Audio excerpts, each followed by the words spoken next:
तो weighted aggregative index आ जाएगा। ठीक है, वेटेड एग्रीगेटिव इंडेक्स हमारे पास आ जाएगा। हम लोगों ने simple average of price relatives भी किया था।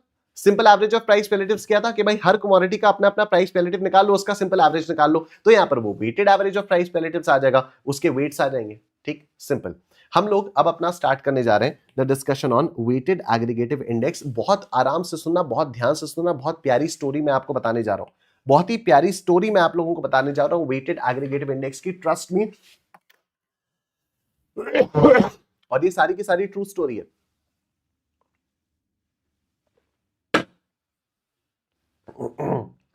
This is a true story. ठीक है, ट्रू स्टोरी है, बहुत ध्यान से मेरी स्टोरी सुनते रहना। वीडियो को पहले ही आप लोग कर दो लाइक। ठीक है, वीडियो को आप लोग पहले ही लाइक कर दो। एकदम सत्य घटनाओं पर आधारित है ये, एक्चुअली सत्य घटना ही है ये, और सत्य घटनाएं अब मैं आपको बताने जा रहा हूं। इतना तो सब लोगों को समझ में आ गया कि भाई हम लोग वेटेड एग्रीगेटिव इंडेक्स करने जा रहे हैं। ठीक है, इतना तो आप सब लोगों को समझ में आ गया कि भाई हम लोग वेटेड एग्रीगेटिव इंडेक्स करने जा रहे हैं। अब वेटेड एग्रीगेटिव इंडेक्स में होगा क्या, Pn अपॉन P0 तो आता ही है इंडेक्स में, इनटू 100 आता ही है इंडेक्स में।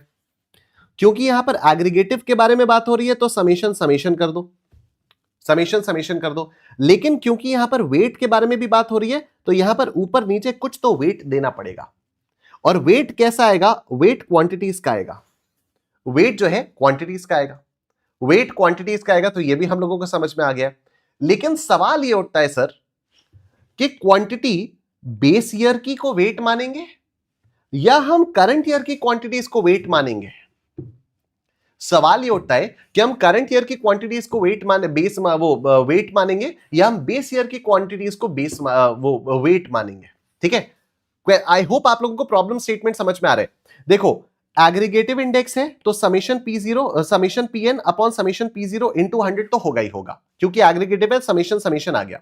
ठीक है, इंडेक्स है तो Pn अपॉन P0 होगा ही होगा, और एग्रीगेटिव है तो समेशन समेशन आएगा ही आएगा। लेकिन वेटेड है, वेटेड में वेट में हम लोग क्या लेते हैं, वेट में हम लोग क्वांटिटी लेते हैं। तो वेट में अगर हम लोग क्वांटिटी ले रहे हैं तो ऊपर नीचे हमें क्वांटिटी से मल्टीप्लाई करना पड़ेगा। बट सवाल ये उठता है कि बेस ईयर की क्वांटिटी ले या करंट ईयर की क्वांटिटी ले, और यही सवाल उठा था 1400 के दशक में। मैं आपको लेकर चलता हूं, टाइम ट्रैवल करवा रहा हूं मैं आपको, 1400s की बात बताने जा रहा हूं। बहुत ध्यान से मेरी बात सुनते रहना, trust me, this is very important, very interesting, और ये सारी की सारी ट्रू स्टोरी है। 1400s की बात है, 1400s की बात है। दो मैथमेटिशियंस थे, एक का नाम था लैस्पेयर्स, एक का नाम था लैस्पेयर, एक का नाम था लैस्पेयर और एक का नाम था पाशे। एक का नाम था लैस्पेयर और एक का नाम था पाशे। ठीक है, इनके बॉस ने इनको बोला कि जाओ ये दुविधा सॉल्व करके आओ, जाओ ये दुविधा सॉल्व करके आओ कि यहां पर जो क्वांटिटी है वो करंट ईयर की लेनी चाहिए या वो बेस ईयर की लेनी चाहिए। इनके बॉस ने इनको बोला, ये 1400s की बात है। अब ये दोनों बेचारे बड़े परेशान, बहुत ही सुस्त टाइप के मैथमेटिशियंस थे ये, बहुत ही सुस्त टाइप के, इनका मन ही नहीं करता था काम वाम करने का, इनका बिल्कुल भी मन नहीं करता था काम करने का। ठीक है, इनका बिल्कुल मन नहीं करता था काम करने का, ये बहुत ही सुस्त टाइप के मैथमेटिशियंस थे। ये लोग निकले ऑफिस से बाहर और इन्होंने सोचा यार पहले चाय पीते हैं और मैगी खाते हैं। 1400s के अंदर मैगी पता नहीं इन लोगों को कैसे पता थी। ठीक है, लेकिन 1400s के अंदर भी इन लोगों ने मैगी के बारे में सोचा। सोचो कितने दूरदृष्टि वाले साइंटिस्ट थे ये, मैथमेटिशियंस थे, बस सुस्त थे। तो ये ऑफिस से निकले, एक चाय की टपरी पर गए, इन्होंने चाय वाले से बोला कि भाई एक एक चाय कर दो और एक मैगी। चाय वाले का मैगी का होता है भैया, मैगी का होता है। कहता भाई तुमको मैगी नहीं पता, येलो कलर की होती है, लंबी लंबी टाइप की होती है, तुम शुरू करो, देखो हम बताते हैं। मैदा से बनती है, मैदे से बनती है। मैदा रखा है कि नहीं तुम्हारे पास? तो उसने कहा मैदा तो है हमारे पास, लेकिन मैदे का इस्तेमाल तो हम किसी और चीज में करा थी। अब मैदे से आपकी मैगी कैसे बनाई जाए? मैदा मैगी ऐसा, अच्छा मैगी इसलिए मैगी है का कि काहे वो मैदे से बनती है। कहता भाई यार तुम लोग तुम दिमाग मत खराब करो, तुम पहले चाय तो चढ़ाओ, तुम पहले चाय तो चढ़ाओ। तो चाय वाले ने चाय चढ़ाई, चाय वाले ने चाय चढ़ाई अब लास्पेयर्स और पाशे, लास्पेयर और पाशे ये आपस में बेंच पे बैठ के सोच रहे हैं यार क्या करें यार क्या करें यार क्या करें। बहुत इन लोगों का दिमाग खराब होता रहा, बहुत इन लोगों का दिमाग खराब हुआ कि यार क्या करें, समझ ही नहीं आ रहा है यार, क्या करें तो क्या करें, बिल्कुल भी समझ में नहीं आ रहा है यार, क्या किया जाए, क्या किया जाए, बिल्कुल समझ में नहीं आ रहा। मैंने कहा अच्छा एक काम करते हैं, एक काम करते हैं। इन्होंने चाय पी, चाय वाले को मैगी बनाना सिखाया। इन्होंने चाय पी, चाय वाले को मैगी बनाना सिखाया। उस जमाने में 1400s की बात है, इन्होंने चाय वाले को मैगी बनाना सिखाया और फिर मैगी खाते खाते इनके दिमाग का बल्ब जला। मैगी ना हो गई, मेंटोस हो गई। इनके दिमाग में एक बल्ब जला। इन्होंने कहा सुन, लास्पेयर ने इससे पाशे से कहा कि सुन मेरी बात, मैं तो कहता हूं कि बेस ईयर की क्वांटिटी को वेट मानना चाहिए। लास्पेयर ने पाशे से कहा कि सुन मैं तो कहता हूं कि बेस ईयर की क्वांटिटी को वेट मानना चाहिए, मतलब Q0 कर देते हैं, Q0 कर देते हैं। इतना सब चाय वाय पीने के बाद, मैगी खाने के बाद, इतना सोचने के बाद जब लास्पेयर ने पाशे से यह बात कही तो पाशे को लगा कुछ सोच समझ के बोला होगा यार लास्पेयर ने। पाशे ने सोचा कि लास्पेयर ने कुछ सोच समझ के बोला होगा। तो पाशे ने कहा यार ठीक है मैं तेरी बात मान लेता हूं, लेकिन तू ये किस बेसिस पर कह रहा है, क्या सोच के तूने बोला कि बेस ईयर की क्वांटिटीज को ही हमें वेट मानना चाहिए, क्या सोच के तूने बोला। तो लास्पेयर कहता है यार कुछ नहीं यार, सीक्रेट है यार, देख किसी को बताइयो मत, इधर आ भैया, एक एक चाय और लगाओ और एक मैगी भी। हाँ अब तो मैगी बनाना सीख गए ना, एक मैगी। लास्पेयर ने कहा सुन ये मेरा सीक्रेट है, किसी को बताइयो मत। पाशे ने कहा अरे यार कैसी बात कर रहा है, तेरे मेरे बीच में कौन सा सीक्रेट होने लग गया यार, ठीक है। लास्पेयर ने कहा देख मेरा नाम एल से शुरू होता है, एल का मतलब होता है लास्ट। मेरा नाम एल से शुरू होता है, एल का मतलब होता है लास्ट। तो मैं ना लास्ट ईयर की क्वांटिटी को ही वेट मान लेता हूं यार, तो मतलब बेस ईयर की क्वांटिटी को ही वेट मान लेता हूं यार। व्हाट? पाशे का दिमाग खराब हो गया। पाशे ने कहा ये क्या बेवकूफी की बात कर रहा है तू, जस्ट बिकॉज तेरा नाम एल से स्टार्ट हो रहा है और एल से तूने डिराइव कर लिया लास्ट, तो तू कह रहा है कि अच्छा ठीक है एल से मेरा नाम स्टार्ट हो रहा है और एल का मतलब हो गया लास्ट, तो तू लास्ट ईयर की क्वांटिटीज को वेट मान लेगा। तो लास्टमैन ने कहा हाँ क्या जा रहा है, तेरे पास बेटर आइडिया हो तो तू बता दे। लास्टमैन ने कहा ठीक है मेरा आइडिया अगर तेरे को इतना ही खराब लग रहा है तो तेरे पास बेटर आइडिया हो तो तू बता दे, ठीक है, I am all open, I am all ears, बता दे तू। तो पाशे ने कहा एक काम करते हैं, पाशे ने कहा एक काम करते हैं, ये तो है ही अपने पास, ये तो है ही, यही पता करना है। तो पाशे ने कहा कि करंट ईयर की क्वांटिटीज को वेट मानना चाहिए। पाशे ने क्या बोला, पाशे ने कहा करंट ईयर की क्वांटिटीज को वेट मानना चाहिए।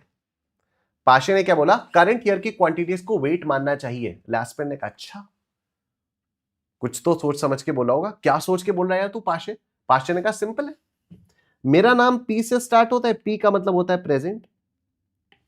मेरा नाम पी से स्टार्ट होता है, पी का मतलब होता है प्रेजेंट, तो प्रेजेंट ईयर की क्वांटिटीज को वेट मानना चाहिए। लास्टमैन ने कहा भाई तू तो यार, मतलब मैं कुछ अगर बकर कर रहा हूं तो तू यार पाइलॉन कर रहा है यार, ये क्या बदतमीजी है यार। पाशे ने कहा तो क्या तुम ही बकर कर सकते हो, भैया एक एक मैगी और लगाओ, भैया एक एक मैगी और लगाओ, ठीक है। तो लास्पेयर ने क्या बोला, लास्पेयर ने कहा कि मेरा नाम क्योंकि एल से स्टार्ट होता है, एल का मतलब होता है लास्ट, तो लास्ट ईयर की क्वांटिटीज को वेट मानते हैं, तो Q0 बेस ईयर की क्वांटिटी को वेट मान लेते हैं। पाशे ने क्या बोला, पाशे ने कहा मेरा नाम शुरू होता है पी से, पी का मतलब होता है प्रेजेंट, तो प्रेजेंट ईयर की क्वांटिटी को वेट माना जाए। बगल की टेबल में एक कोई बहुत ही प्रॉपर यूनिफॉर्म में बैठा एक आदमी था। बगल की टेबल पर एक कोई बहुत ही प्रॉपर यूनिफॉर्म में बैठा आदमी था, ठीक है। एयर मार्शल लग रहा था वो, क्या लग रहा था वो, एयर मार्शल लग रहा था, एयर मार्शल लग रहा था वो, एयर मार्शल लग रहा था कि अभी मतलब पायलट मार्शल टाइप के लोग होते हैं ना, वैसा लग रहा था।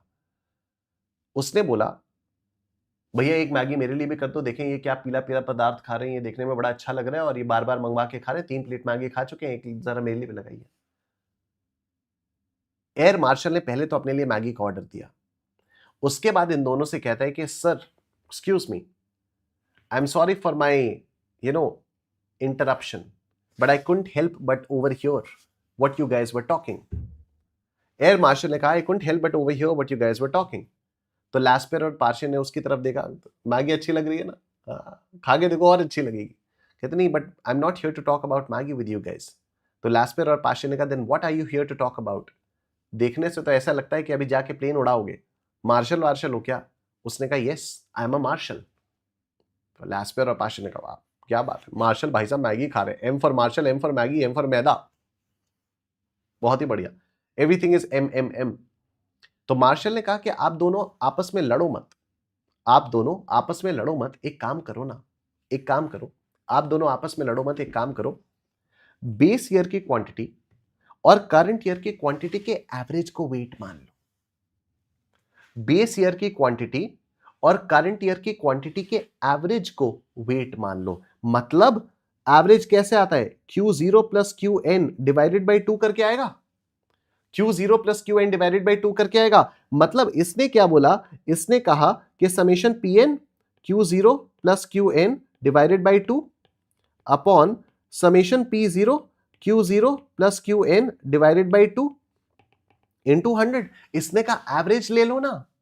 अच्छा 2 और 2 तो कट गया, यहां पर 2 और 2 कट गया, तो मार्शल ने क्या बोला कि summation Pn upon summation P0 into 100 तो है ही, तुम base year plus current year की क्वांटिटीज का एवरेज ले लो, base year plus current year की क्वांटिटीज का एवरेज ले लो, दोनों लड़ना ही बंद कर दो ना आपस में। एंड इन दोनों का माइंड ऐसा ब्लो हुआ, इन्होंने कहा भाई भाई तू यार इसी, ओ भैया ए छोटू, इसी टेबल पर एक कुर्सी लगा, मार्शल भाई साहब यहीं पर बैठेंगे, इसी टेबल पर एक कुर्सी लगा, मार्शल भाई साहब इसी टेबल पर बैठेंगे, हमारे साथ मैगी खाएंगे, इनकी प्लेट में से हम भी मैगी खाएंगे। क्या बात है मार्शल भाई, आपने तो हमारी प्रॉब्लम का ही सॉल्व कर दिया। लैस्पेयर ने क्या बोला, लैस्पेयर ने कहा मेरा नाम एल से स्टार्ट होता है, एल मतलब लास्ट, तो मैं बेस ईयर की क्वांटिटी को वेट मानूंगा। पाशे ने कहा मेरा नाम पी से स्टार्ट होता है, पी मतलब प्रेजेंट, मैं करंट ईयर की क्वांटिटी को वेट मानूंगा। बगल की टेबल में बैठा मार्शल, मार्शल ने कहा कि यार तुम एवरेज ले लो ना यार, मार्शल ने कहा एवरेज ले लो ना। तो यहां पर उसने कहा कि Q0 प्लस क्यू एन, यहां पर भी Q0 प्लस क्यू एन। इन्होंने मार्शल की चेयर को अपने पास बुलवाया और इन्होंने कहा कि हाय आई एम लैस्पेयर, उसने कहा हाय आई एम पाशे, इसने कहा hi I am Marshall Edgeworth, इसने कहा hi I am Marshall Edgeworth, इसने कहा hi I am Marshall Edgeworth. Marshall Edgeworth यहां पर आ चुका है। ये तीनों इतने खुश थे, ये तीनों इतने खुश थे कि हम लोगों ने पता नहीं क्या ही निकाल लिया, कि ये तीनों बहुत ज्यादा खुश थे कि सड़क पर चल रहा था एक बच्चा पहिया घुमाते घुमाते, बावला सा था, बावला सा एक बच्चा पहिया घुमाते घुमाते सड़क पर चल रहा था। वो होता है ना, वो टायर ऐसे रहता है और उसपे छड़ी से मारते मारते वो खेल रहा था। 1400s की बात चल रही है यार, 1400s में कहां मोबाइल फोन्स का जमाना, कुछ नहीं। वो टायर घुमाते घुमाते एक बावला सा बच्चा घूमे जा रहा था, घूमे जा रहा था, घूमे जा रहा था, जाए जा रहा था, जाए जा रहा था, जाए जा रहा था। एकदम से आगे के का हुआ भैया, काहे इतना ज्यादा मुस्कियाए रहे, और का पीला टू पदार्थ खा रहे, हमका भी खिलाए दो। ये पहिया घुमाते घुमाते एक बच्चा आया, बावला सा बच्चा, एकदम बावला सा बच्चा, लेकिन उसके अंदर इंटेलिजेंस बहुत कूट कूट के भरी हुई थी, उसका पढ़ने का बहुत मन था। लैस्पेयर, पाशे और मार्शल ने उस बच्चे के लिए एक और चेयर लगवाई और कहा कि एक मैगी और एक चाय इसके लिए भी आनी चाहिए, एक मैगी और एक चाय, आज ये बच्चा भी हमारे साथ खाएगा पिएगा। बहुत बढ़िया, ये बच्चा भी हमारे साथ आया और उस बच्चे को समझाया कि देख भाई ऐसा ऐसा होता है, एग्रीगेटिव वेटेड एग्रीगेटिव इंडेक्स नाम कर एक चीज होती है, ठीक है। एग्रीगेटिव है तो इसलिए हम समेशन समेशन लगा रहे हैं, इंडेक्स है तो हम Pn अपॉन P0 इंटू 100 कर रहे हैं, बस क्योंकि वेटेड है तो वेट हम लोगों को निकालना है। ये भी हमें पता है कि वेट जो है वो क्वांटिटी होती है, लेकिन कौन से ईयर की क्वांटिटी लें, यही हमारा सारा का सारा कंफ्यूजन था। हमारे लैस्पेयर भाई ने कहा कि हमारा नाम तो एल से स्टार्ट होता है, एल का मतलब होता है लास्ट, तो मतलब बेस ईयर की क्वांटिटी को वेट मान लो। और हमारे पाशे भाई ने कहा कि मेरा नाम पी से स्टार्ट होता है, पी का मतलब होता है प्रेजेंट, तो करंट ईयर की क्वांटिटी को वेट मान लो। बगल में ये हमारे पास मार्शल साहब बैठे हुए थे, मार्शल साहब ने हमारी बातें सुन ली। मार्शल साहब ने कहा तुम लोग क्यों इतना लोड ले रहे हो, तुम लोग एक काम करो ना, क्वांटिटीज का एवरेज ही ले लो, करंट ईयर और बेस ईयर की क्वांटिटीज का एवरेज ले लो और इस एवरेज को वेट मान लो, तो Q0 plus Q N, Q0 plus Q N ये हो गया। और इनका नाम है मार्शल एजवर्थ, इनका क्या नाम है, इनका नाम है मार्शल एजवर्थ। ये बावला सा बच्चा इनको देख के हल्का सा मुस्कुराया, इसने थोड़ा सा जजमेंटल लुक दिया, थोड़ी सी सार्कास्टिक स्माइल दी और फिर इसने कहा हाँ हाँ भैया इधर ही रख दीजिए मैगी की प्लेट। फिर इसने कहा हाँ हाँ भैया इधर ही रख दीजिए मैगी की प्लेट। इन तीनों ने कहा हाँ हाँ मैगी खा के देख, मैगी खा के देख। तो इस बावले से बच्चे ने कहा कि मैगी तो मैं खा लूंगा, मुझे आप एक बात बताओ, जब एवरेज ही लेना था, मुझे आप एक बात बताओ, जब एवरेज ही लेना था तो क्वांटिटीज का एवरेज क्यों लिया? अननेसेसरी कैलकुलेशन कॉम्प्लिकेट हो जाएगी, अननेसेसरीली कैलकुलेशन कॉम्प्लिकेट हो जाएगी। तो इन तीनों ने सोचा कि ये पहिया घुमाने वाला बच्चा ये हमें ज्ञान दे रहा है। अबे छोटू, तू क्यों इसमें अपना दिमाग लगा रहा है? तू चुपचाप से मैगी खा, एक और मैगी खा, एक और चाय पी, निकल यहां से, जा पहिया घुमा, तू क्या हमें ज्ञान दे रहा है? कहता है नहीं, मैगी तो मैं खाऊंगा, रुको पहले आप मेरी बात सुनो। इसने कहा कि क्यों ना आप एक काम करो, लैस्पेयर भैया बोल चुके हैं क्या कि ये इंडेक्स नंबर होना चाहिए, पाशे भैया बोल चुके हैं क्या कि ये इंडेक्स नंबर होना चाहिए। बावले ने कहा कि अगर एवरेज ही निकालना है तो simply लैस्पेयर plus Paasche divided by 2 करके निकाल दो ना। बावले ने क्या बोला? बावले ने बोला कि भाई जब एवरेज ही निकालना है, जब एवरेज ही निकालना है तो लैस्पेयर प्लस पाशे डिवाइडेड बाय 2 कर दो ना। ये क्वांटिटीज का एवरेज निकाल के मल्टीप्लाई करोगे, अननेसेसरीली कैलकुलेशन कॉम्प्लिकेट हो जाएगी। बावले ने ये बोला, इन तीनों की सिट्टी पिट्टी गुम, और बावले ने फिर मैगी खाना शुरू किया। बावला कहता है चीज तो अच्छी है भैया, 2 डब्बा और बना दो, 2 प्लेट और बना दो, घर पे लेके जाएंगे अपने छोटे छोटे भाई बहनों के लिए भी। लैस्पेयर ने क्या कहा था? मेरा नाम एल से स्टार्ट होता है, एल मतलब लास्ट, तो बेस ईयर की क्वांटिटी को वेट मानना चाहिए। पाशे ने क्या कहा था? मेरा नाम पी से स्टार्ट होता है, पी मतलब प्रेजेंट, तो करंट ईयर की क्वांटिटी को वेट मानना चाहिए। बगल में मार्शल बैठा हुआ था, मार्शल ने कहा कि क्यों ना तुम इन दोनों क्वांटिटीज का एवरेज लेकर उसको वेट मान लेते हो। टायर घुमाते हुए आया बावले, उसने कहा क्यों इस चक्कर में पड़े हुए हो, क्यों थाक रहे हो, इन दोनों का एवरेज ले लो, बात खत्म। इन दोनों का एवरेज ले लो, बात खत्म। अब ये 4 लोग टेबल पर बैठे हुए हैं, अब ये 4 लोग टेबल पर बैठे हुए हैं और मैगी का आनंद ले रहे हैं। तभी बगल से एक मछुआरा जा रहा था, तभी बगल से एक मछुआरा जा रहा था, यानी एक फिशरमैन जा रहा था, एक फिशरमैन जा रहा था। उसकी, ये रहा फिशरमैन, ये रहा फिशरमैन। फिशरमैन के कंधे पर एक हुक सा था, फिशरमैन के कंधे पर हुक सा था, जिसमें एक बड़ी सी मछली पकड़ के वो लेकर जा रहा था। फिशरमैन के कंधे पर एक हुक था, वो जिससे मछली पकड़ने वाला कांटा होता है, उसमें वो बड़ी सी मछली पकड़ के लेकर जा रहा था। उसने देखा कि ये पता नहीं कौन 4 लोग हैं, क्या तो पीला पीला पदार्थ खा रहे हैं, क्या है ये चीज, और वो क्यूरियोसिटी के मारे वहां पर आकर रुक गया। उन्होंने कहा कि hello gentleman, my name is fisherman, my name is Fisher. मैं क्या करता हूं, मैं मछलियां पकड़ता हूं, मैं मछलियां पकड़ता हूं, उसके बाद कुछ बेच देता हूं, कुछ खा लेता हूं, ठीक है। तो माय नेम इज फिशर। इसने क्या बोला कि मेरा नाम है फिशर, और इन्होंने कहा ओ FISHER, बोला हाँ, कुछ लोग FICHER भी बोल देते हैं, कुछ लोग FICHER भी बोल देते हैं, फिशर, कुछ लोग FISHER बोलते हैं, ठीक है, कोई फर्क नहीं पड़ता मुझे, नाम में क्या रखा है, शेक्सपियर कह के गया है। कहते हैं कौन शेक्सपियर? नहीं नहीं, शेक्सपियर तो बाद में, सॉरी 1800 में, हाँ शेक्सपियर सब फ्यूचर से गए हुए लोग, सब फ्यूचर से गए हुए लोग हैं। फिशरमैन ने कहा कि ये पीला पीला पदार्थ आप लोग क्या खा रहे हैं? तो इन लोगों ने कहा कि हम तो मैगी खा रहे हैं। कहते हैं मैं भी खाना चाहूंगा, मैं भी टेस्ट करना चाहूंगा, और क्यों ना मैं ये इसमें मछली मिला दूं तो फिश मैगी हो जाएगी, कितना मजा आएगा। इन्होंने कहा हम शाकाहारी लोग हैं, ये मांसाहारी वाली चीज आप हमसे दूर रखिए, ये मांस मछली हमसे दूर रखिए। फिशरमैन ने कहा ठीक है, ओके, नो प्रॉब्लम, मैं ऐसी मैगी खा लूंगा। फिशरमैन ने अपने हुक से मछली को उतारा और जमीन पर रख दिया कि ठीक है, घर ले जाके इसको धो धा के मैं खाऊंगा। अब मैगी खा ही रहा था फिशर, तो फिशर ने ऐसे पूछ लिया और आप लोग बताइए, आप लोग क्या करते हैं, कैसा चल रहा है, क्या है, वगैरह वगैरह। स्मॉल टॉक होनी शुरू हुई। तो इन लोगों ने बताया, इन लोगों ने क्या बताया कि देखो यार, हम ना वेटेड एग्रीगेटिव इंडेक्स निकालने की कोशिश कर रहे हैं। अब एग्रीगेटिव मतलब summation P N upon summation P zero, summation आएगा एग्रीगेटिव की वजह से, इंडेक्स है तो PN अपॉन P0 इंटू 100 तो आएगा ही। वेट हम लोगों को क्वांटिटीज का लेना है, लेकिन बस कंफ्यूजन यही था कि हम लोग कौन से ईयर की क्वांटिटीज का वेट लें, बेस ईयर की या करंट ईयर की। तो फिशरमैन ने कहा हाँ हाँ, तो क्या डिसाइड किया, फिर क्या निकाली, वेट, ठीक है।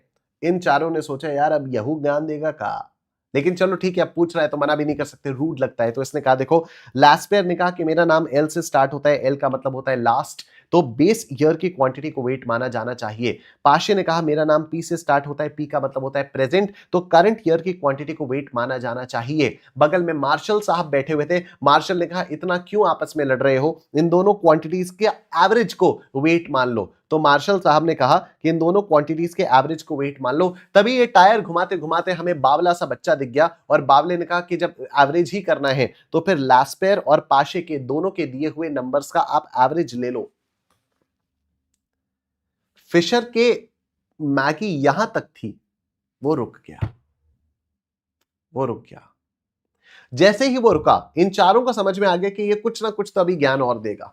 ठीक है, इन चारों को समझ में आ गया कि ये कुछ ना कुछ तो ज्ञान और देगा। इन्होंने कहा नहीं नहीं, आपका ज्ञान देने का मैंने, आप दे दीजिए। फिशर ने अपने मछली पकड़ने के कांटे की तरफ देखा। फिशर ने अपने मछली पकड़ने के कांटे की तरफ देखा। वो कांटा कुछ इस प्रकार का था, वो कांटा कुछ इस प्रकार का था। उसने कहा कि एक बात बताओ, जब एवरेज ही लेना है लास्पेयर और पाशे का, तो सिंपल एवरेज क्यों लिया, अरिथमेटिक मीन क्यों लिया, ज्योमेट्रिक मीन ले लो ना। इसने कहा ज्योमेट्रिक मीन ले लो।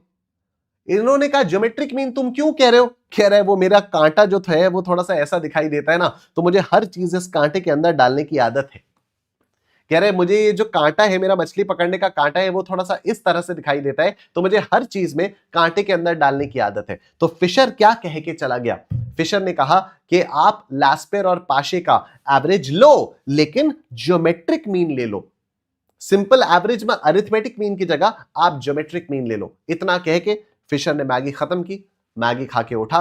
कहता है मेरी मछली में जो मजा है वो मैगी में मजा नहीं है। कहता तू निकल यार, मछली को लेके निकल यार, पूरे में बास आ गई है यार। ठीक है, तो इसने अपनी मछली उठाई, वापस हुक पे टांगी, और ये चलता बना। उसके बाद बावला भी उठा, बावले ने भी अपना पहिया घुमाया और अपने 2 प्लेट मैगी जो इसने अपने छोटे भाई बहनों के लिए पैक करवाई थी, लेकर चलता बना। उसके बाद मार्शल ने भी बोला मेरी फ्लाइट का टाइम हो रहा है, but it was nice meeting you gentleman, और मार्शल भी उठ के चलता बना।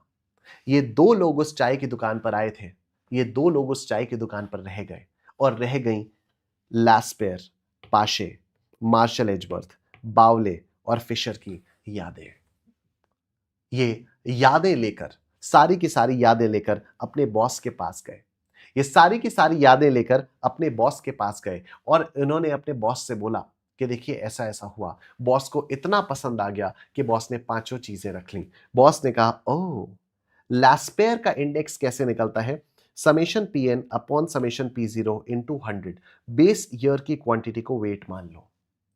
पाशे का इंडेक्स कैसे निकलता है, summation P N upon summation P zero into 100, current year की क्वांटिटी को वेट मान लो। मार्शल एजवर्थ ने क्या बोला, मार्शल एजवर्थ ने क्या बोला, summation P N upon summation P zero into 100, दोनों क्वांटिटीज के एवरेज को वेट मान लो।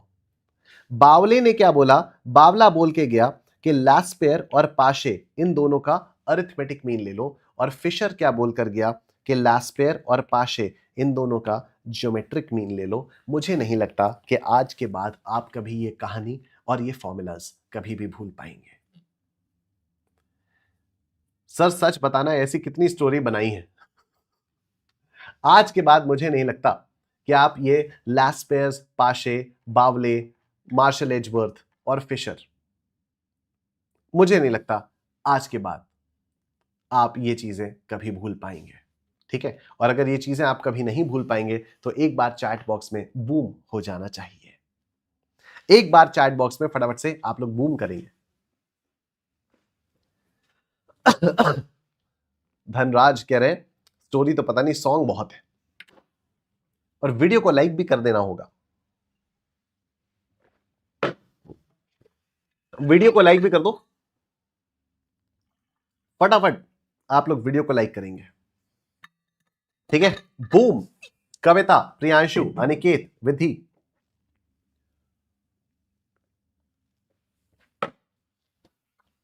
Aniket, Dhanraj, Priya, amazing, thank you Priya. ठीक है, अब देखो हमें क्या करना है, हमें यहां पर निकालना है लास्ट पेयर का इंडेक्स नंबर। अब last pair index number formula कुछ भी एकदम सिंपल है। लास्ट पेयर आपको पता है वेटेड एग्रीगेटिव इंडेक्स होता है, तो summation P N upon summation P zero into 100 Q0 Q0। ठीक है, तो summation P N Q zero, what is summation P N Q zero? 1900। ठीक है, summation P zero Q zero is 1360 into 100, तो 1900 upon 1360 into 100 कितना आता है ये? Let's see, 1900 divided by 1360 into 100, this is what? 139.70, 139.70 ये आपका आंसर यहां पर आता है। ठीक है, 139.70 ये आपका आंसर यहां पर आ जाता है। लेकिन यहां पर अब आप ऑप्शंस में देखोगे 0.71, 1.39, 1.75 ऐसा है, तो मतलब ये लोग इंटू 100 करके नहीं लिख रहे हैं। तो अगर ये लोग इंटू 100 करके नहीं लिख रहे हैं तो हम भी इंटू 100 नहीं करेंगे, तो 1.39 ऑप्शन बी हमारा आंसर आ जाएगा। ठीक है, ऑप्शन बी 1.39 हमारा आंसर आ जाएगा, राइट। यहां पर कई सारे लोग ये भी कहते हैं कि सर हम लोग नन मार्क नहीं कर सकते क्या? तो नन नहीं मार्क कर सकते। आप देखो कोई भी अगर इंडेक्स नंबर आपका 100 के टर्म्स में होता तो फिर हम लोग नन मार्क कर देते, लेकिन यहां पर तो कोई भी इंडेक्स नंबर 100 के टर्म्स में नहीं है ना, मतलब इसने इनटू 100 किया ही नहीं है। ठीक है, चलो ये हो गया। Let's move on to the next question. Again आपको क्या निकालना है? आपको कॉस्ट ऑफ लिविंग इंडेक्स निकालना है 1950 का with respect to the base 1960, with respect to the base 1960। ठीक है, तो अभी कुछ है ही नहीं आपको, तो मतलब कुछ है ही नहीं ना, ये तो पीएन क्यू जीरो और पी जीरो क्यू जीरो ही दिया हुआ है आपको। ठीक है, आपको पीएन क्यू जीरो और पी जीरो क्यू जीरो ही दिया हुआ है, तो जो भी आपको इंफॉर्मेशन दी हुई है उसी के बेसिस पर तो आप निकालोगे। तो ये आ जाएगा summation PN Q zero upon summation P zero Q zero into 100, तो दिस इज 3850 अपॉन 3500, ये आ जाएगा इंटू 100। ठीक है, 3850 डिवाइडेड बाई 3500 इंटू 100 क्या आ गया? ये आ गया 110। ठीक है, this is 110, option A is your answer. ठीक है, option A is your answer. Next देखो, हमारे पास ये चीज है, पाशेस प्राइस इंडेक्स नंबर हम लोगों को निकालना है। हम लोगों को पाशे का प्राइस इंडेक्स नंबर निकालना है। देखो ये 1992 बेस ईयर यानी this is P0, this is Q0, ये 1993 current year, this is PN, this is QN। अगर हमें पाशे निकालना है तो कैसे आएगा? Summation PN upon summation P0 into 100 और फिर QN और यहां पर भी QN। तो हमें सबसे पहले तो चाहिए समेशन PN QN, हमें सबसे पहले चाहिए समेशन PN QN यानी 4 into 15 M plus, 5 into 9 M plus, 6 into 26 M plus और 3 इंटू 15 M प्लस। ठीक है, तो हम लोग कर क्या रहे हैं? सबसे पहले हम लोगों को क्या चाहिए? Summation PN QN 4 into 15 M plus, 5 into 9 M plus, 5 into 9 M plus, 6 into 26, 6 into 26 M plus और उसके बाद 3 into 15 M plus, 3 into 15 M plus. कितना आ रहा है? ये आ गया 306। ठीक है, upon summation P0 QN। What is summation P0 QN? तो समेशन P0 QN तो 3 इंटू 15 M प्लस, फिर 5 इंटू 9 M प्लस, फिर 4 इंटू 26 M प्लस, फिर 1 इंटू 15 M प्लस। कितना आया? 209। तो 306 by 209 into 100, 306 by 209 into 100, this is 146.41, 146.41। ठीक है, 146.41 option A is your answer, 146.41 option A is your answer. ठीक है, अब नेक्स्ट क्वेश्चन हमारे पास फिर से पाशे इंडेक्स नंबर का आया, लेकिन अब इसको करने की कोई जरूरत नहीं है, मतलब आप लोग अपने आप से इसको कर सकते हो, नहीं भी करोगे तो चलेगा, एग्जाम में इस टाइप के क्वेश्चंस बहुत ज्यादा आते नहीं है। वैसे चलो कर ही लेते हैं, क्या ही है। P0 Q0 PN QN summation PN upon summation P0 into 100 QN QN। ठीक है, तो अभी समेशन PN QN चाहिए, तो 6 इंटू 15 ऐसा चाहिए, हमें चाहिए 6 into 15 M plus, 4 into 20 M plus, 10 into 4 M plus, MRC आ गया 210। ठीक है, समेशन P0 QN चाहिए, समेशन P0 QN तो 4 इंटू 15 हमें चाहिए, 4 into 15, 4 into 15 M plus, 6 into 20 M plus, 8 into 4, 8 into 4 M plus, ये आ गया 212। ठीक है, तो 210 बाई 212 इंटू 100, दिस इज 99.06। ठीक है, 99.06 option D is your answer, option D is your answer. ठीक है, नेक्स्ट क्वेश्चन ये देखो, If the ratio between last pair's index number and Pache's index number is 28:27, then the missing figure in the following table P is. ठीक है, तो अब ये सब करने की आपको कोई भी जरूरत नहीं है, इस टाइप के क्वेश्चंस आपको एग्जाम में नहीं आते, इसको आप लोग छोड़ सकते हो. ठीक है, नेक्स्ट देखो, from the following data the Marshall Edgeworth index number is. अब आपको पता है मार्शल एजवर्थ इंडेक्स नंबर कैसे आता है. मार्शल एजवर्थ इंडेक्स नंबर आएगा summation Pn upon summation P0 और फिर Q0 प्लस Qn. ठीक है, और यहां पर भी Q0 प्लस Qn, ठीक है, into 100. Q0 plus Qn into 100 ये आ जाएगा. तो अब आपको बेसिकली करना क्या है, ये आपके पास है P0, ये है Q0, ये है P1, ये है Q1. ठीक है, तो हम लोगों को क्या चाहिए, Q0 plus Qn, Q0 plus Qn into Pn into Pn मतलब 13. तो 17 प्लस 25 इंटू 13 हमें ये चाहिए न्यूमरेटर में. हमें न्यूमरेटर में क्या चाहिए, 17 प्लस 25 इंटू 13.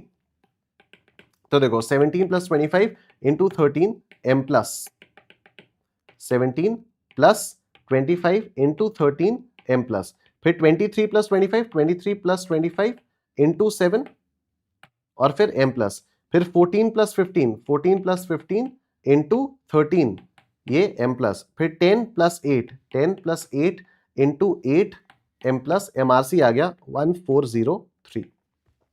ठीक है, 1403. अब उसके बाद आपको क्या करना है, आपको सेम चीज करनी है लेकिन आपको मल्टीप्लाई करना है बेस ईयर वाले से, P0 से, मतलब Q0 plus Qn into P0 करना है आपको. तो 17 plus 25, 17 plus 25 into 17 plus 25 into 7 is equal to m plus, फिर 23 plus 25 into 6 m plus, 14 plus 15 into 11 m plus, फिर 10 plus 8 into 4 m plus, MRC क्या हो गया 973 इंटू 100. तो 1403 बाई 973 इंटू 100 कितना आ रहा है, 144. 144.19. Option B is your answer. ठीक है, option B is your answer. Simple है, option B is your answer. ठीक, next, Bowley's index number is express in the form of, तो Laspeyres plus Paasche divided by 2. ठीक है, next, Bowley price index number is represented in terms of arithmetic mean of Laspeyres and Paasche. Option A is your answer. ठीक है, फिर fishers पे आते हैं, फिर हम लोग फिशर्स पर आते हैं. अब देखो ये वाला जो क्वेश्चन है इसको करने की कोई जरूरत नहीं है, इस टाइप के बड़े बड़े कैलकुलेशन वाले क्वेश्चंस आपके एग्जाम में नहीं आते हैं, और अगर मान लो आ भी गया तब भी आप लोग अपने आप से कर ही सकते हो, इसमें कोई दिक्कत वाली बात नहीं है. लेट्स सी, अब एग्जाम में जिस टाइप के क्वेश्चंस आते हैं उसके बारे में हम लोग बात करते हैं. देखो, summation Pn Qn is equal to 249, summation P0 Q0 is equal to 150, Paasche का इंडेक्स नंबर इज 150, और ये क्या है, द्रोबिसे एंड बाउलेज इंडेक्स नंबर. तो ये द्रोबिसे एंड बाउले, तो बाउले का जो पूरा नाम है वो द्रोबिसे एंड बाउले है, तो इसका इंडेक्स नंबर इज 145. हमें फिशर्स इंडेक्स नंबर निकालना है. हमें क्या निकालना है, हमें फिशर्स इंडेक्स नंबर निकालना है. ठीक है, फिशर्स इंडेक्स नंबर कैसे आता है, लास्ट पेयर्स और पाशे का ज्योमेट्रिक मीन आता है. क्या हमारे पास लास्ट पेयर का इंडेक्स नंबर है, नहीं. कैसे आएगा, summation Pn Q0 upon summation P0 Q0 into 100 करके आएगा. ठीक है, what is summation Pn Q0, summation Pn Q0 हमारे पास है ही नहीं, समेशन Pn Q0 हमारे पास है ही नहीं, कोई बात नहीं. क्या पाशे इंडेक्स नंबर हमारे पास है, ये कैसे आता है, summation Pn Qn, summation Pn Qn upon summation, sorry एक सेकेंड, पाशे है और बाउले इंडेक्स नंबर दिया हुआ है. अरे ये सब की कोई जरूरत ही नहीं है भाई, ये सब की तो कोई जरूरत ही नहीं है. आपके पास पाशे इंडेक्स नंबर है 150, पाशे इंडेक्स नंबर है 150, बाउले इंडेक्स नंबर है आपके पास 145. तो लास्ट पेयर इंडेक्स नंबर कैसे निकलेगा, बाउले कैसे आता है, Laspeyres plus Paasche divided by 2 आता है. तो 2 Bowley is equal to Laspeyres plus Paasche, तो Laspeyres is equal to 2 Bowley minus पाशे, तो 2 इंटू 145 माइनस 150. ठीक है, 2 इंटू 145 माइनस 150 क्या आया ये, 2 into 145 minus 150, this comes to 140. तो लास्ट पेयर का इंडेक्स नंबर निकल कर आ गया 140. अब लास्ट पेयर का इंडेक्स नंबर आ गया 140, आपको फिशर निकालना है. तो फिशर क्या होगा, लास्ट पेयर इंटू पाशे का geometric mean 140 into what is Paasche, Paasche is 150, तो 140 इंटू 150 इस पूरे का ज्योमेट्रिक मीन, 140 इंटू 150 इसका ज्योमेट्रिक मीन ये आ गया 144.91. Simple, 144.91. Option D is your answer. I am sure सबको समझ में आ गया. बोलो निश्चैन निश्चैन निश्चैन. इस टाइप के क्वेश्चंस आते हैं एग्जाम में.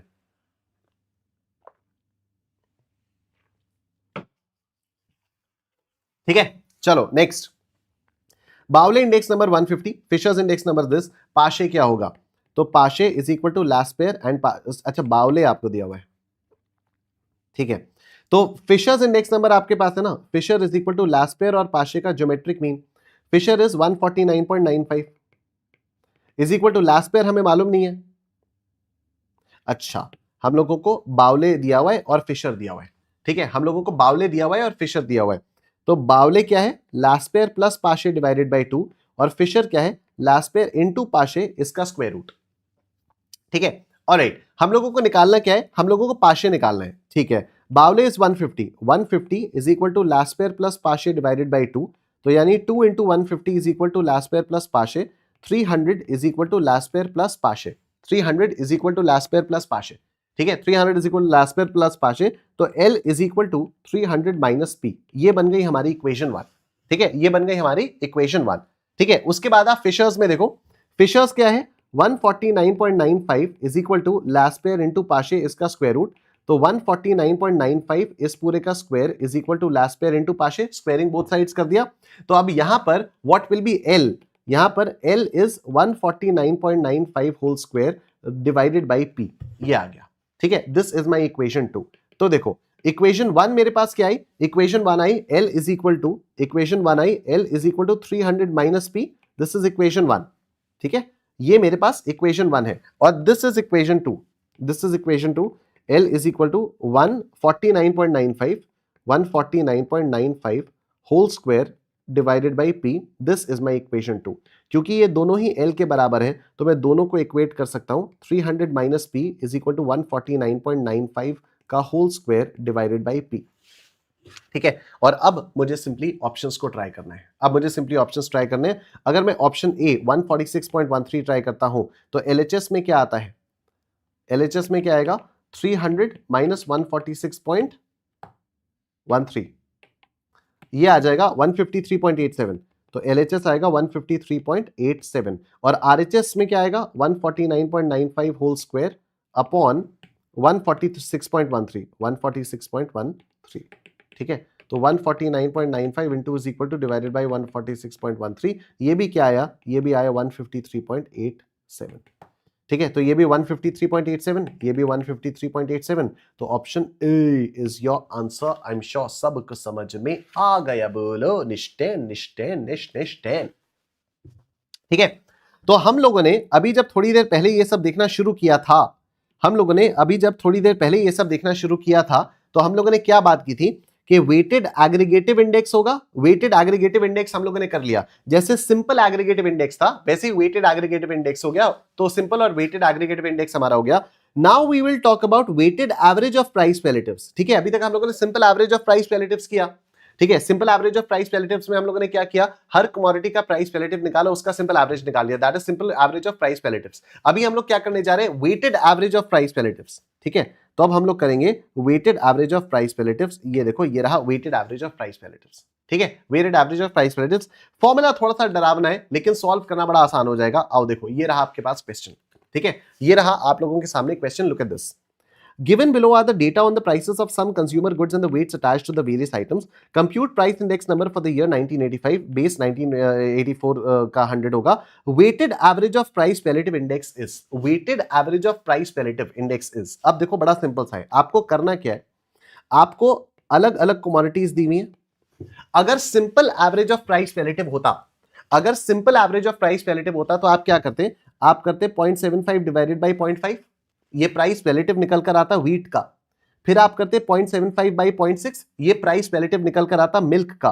फिर आप करते 2.4 बाई 2, ये प्राइस रिलेटिव निकल कर आता एग का।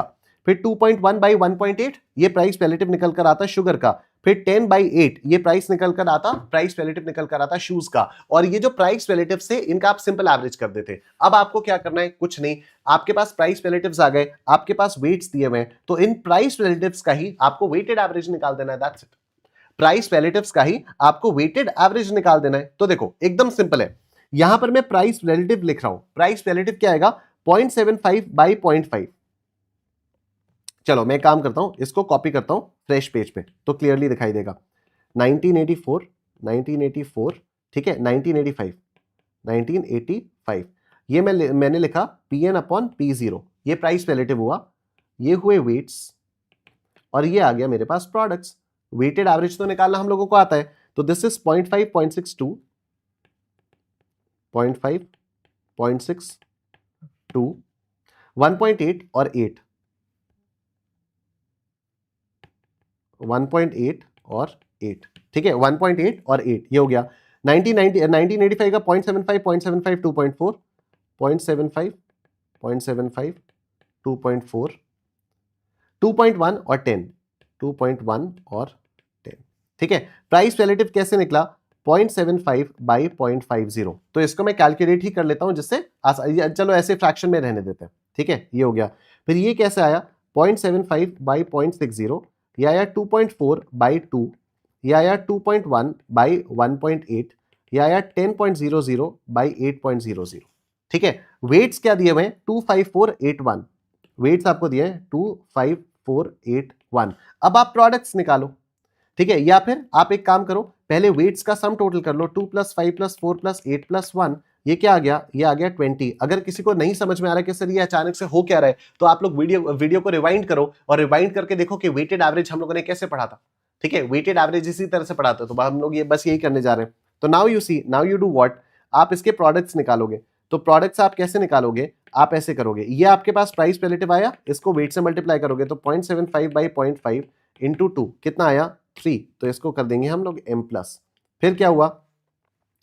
0.75 बाई 0.6 इंटू 5, ये कितना आया? 6.25, m+ किया, ठीक है।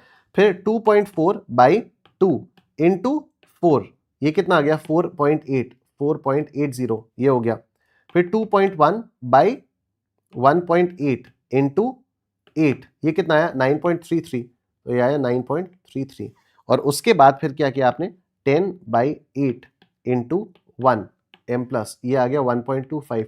इसका सम टोटल किया तो कितना है? 24.63, ठीक है, 24.63 आ गया ये, 24.63। तो sum of products upon sum of weights 24.63 upon 20 into 100, this is your weighted average of price relatives. Price relatives निकाला, और प्राइस रिलेटिव्स का सिंपल एवरेज निकाल रहे थे उधर, यहां पर वेटेड एवरेज निकाल रहे हैं। तो 24.63 डिवाइडेड बाई 20 इंटू 100 कितना आता है? ये आ गया 123.15, सिंपल, ठीक है, 123.15, ये आपका आंसर आ गया है, 123.15। चलो 123.3, जो भी क्लोजेस्ट है, जो भी क्लोजेस्ट है वही आपका आ जाएगा, ठीक है, जो भी क्लोजेस्ट होगा वही आपका आंसर आ जाएगा। फटाफट से आप लोग वीडियो को करेंगे लाइक, ठीक है, फटाफट से आप लोग वीडियो को करेंगे लाइक।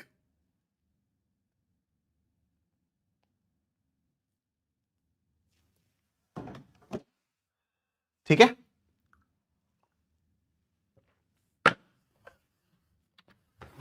फटाफट से आप लोग वीडियो को करोगे लाइक। डन। अब देखो भाई साहब, अगला कॉन्सेप्ट हमारे पास क्या आ रहा है? अगला कॉन्सेप्ट हमारे पास आ रहा है चेन इंडेक्स नंबर्स का कॉन्सेप्ट, ठीक है। बहुत ही इंटरेस्टिंग कॉन्सेप्ट है, बहुत ध्यान से मेरी बात सुनते रहेंगे सब लोग, ठीक है, बहुत ध्यान से आप लोग मेरी बात सुनोगे, ठीक है। देखो चेन इंडेक्स नंबर्स में क्या होता है, अभी तक जो भी हम लोग इंडेक्स नंबर्स के बारे में बात कर रहे थे, अभी तक हम लोगों ने जिन भी इंडेक्स नंबर्स के बारे में बात की, मैंने आपको क्या बताया, जैसे करंटली हमारे पास क्या है, फाइनेंशियल ईयर 2001-2 बेस है, ठीक है, फाइनेंशियल ईयर 2001-2 बेस है, जिसको 100 माना गया, ठीक है। फिर 2-3 का 105 है, फिर 3-4 का 109 है, लेकिन बेस ईयर अभी भी हमारे पास हमेशा क्या है, बेस ईयर है हमारे पास 2001-2, राइट, बेस ईयर है हमारे पास 2001-2, ठीक है, बेस ईयर अभी भी हमारे पास क्या है, बेस ईयर अभी भी हमारे पास है 2001-2। Listen to me very carefully, listen to me very very carefully. जब भी किसी देश में बहुत ज्यादा इकोनॉमिकल या पॉलिटिकल चेंजेस होते रहते हैं, बहुत ही ड्रास्टिक इकोनॉमिकल या पॉलिटिकल चेंजेस होते हैं, तो it is usually not possible कि आप एक फिक्स्ड बेस ईयर मानो, ठीक है, इट्स यूजुअली नॉट पॉसिबल कि आप एक फिक्स्ड बेस ईयर मानो। ध्यान से मेरी बात सुनना, ठीक है। जैसे अगर मान लो 2001-2 है, फिर 2002-3 है, फिर 2003-4 है, फिर 2004-5 है, ठीक है। अभी क्या सीन चल रहा है, अभी सीन चल रहा है 100, 105, 109, 113, अभी ऐसा सीन चल रहा है, ये एकदम रियल फिगर्स में आपको बता रहा हूं, मनगढ़ंत या बनाई हुई फिगर्स नहीं है, एक्चुअल फिगर्स नहीं है, ठीक है। लेकिन इन सब के लिए what is the base year for 2002-3? 2001-2। What is the base year for 2003-4? 2001-2। What is the base year for 2004-5? 2001-2। ठीक है, ये हमारे बेस ईयर हमारे पास एक ही है। लेकिन जब भी बहुत ज्यादा ड्रास्टिक पॉलिटिकल या इकोनॉमिक चेंजेस होते हैं कभी भी किसी भी देश में, तो usually it is not possible कि आप एक ही ईयर को बेस ईयर मानो। तो उसमें क्या होता है कि हर साल का जब इंडेक्स कैलकुलेट करते हैं तो हम पिछले साल को ही बेस ईयर मानकर कैलकुलेट करते हैं। ठीक है, हर साल का जब हम इंडेक्स नंबर कैलकुलेट करते हैं तो हम पिछले साल को ही बेस मानकर कैलकुलेट कर लेते हैं। मतलब जैसे 2001-2 का है 100, ठीक है, 2001-2 का हो गया 100। अब 2002-3 का कितना हो गया? 2002-3 का हो गया 105। मतलब अब इसके लिए देखो 2002-3 के लिए तो बेस ईयर यही होगा, इसमें तो कोई दिक्कत वाली बात ही नहीं है, ठीक है। लेकिन 2003-4 में जब हम यहां पर नंबर लिखेंगे तो यहां पर हम लोग 2001-2 के कंपैरिजन में 109 नहीं लिखेंगे। हम 2001-2 के कंपैरिजन में 109 नहीं लिखेंगे, हम फिर 2002-3 को बेस मान लेंगे। हम 2002-3 को बेस मान लेंगे और फिर 2003-4 की वैल्यू लिखेंगे। हम 2002-3 को बेस मान लेंगे और फिर 2003-4 की वैल्यू लिखेंगे, ठीक है।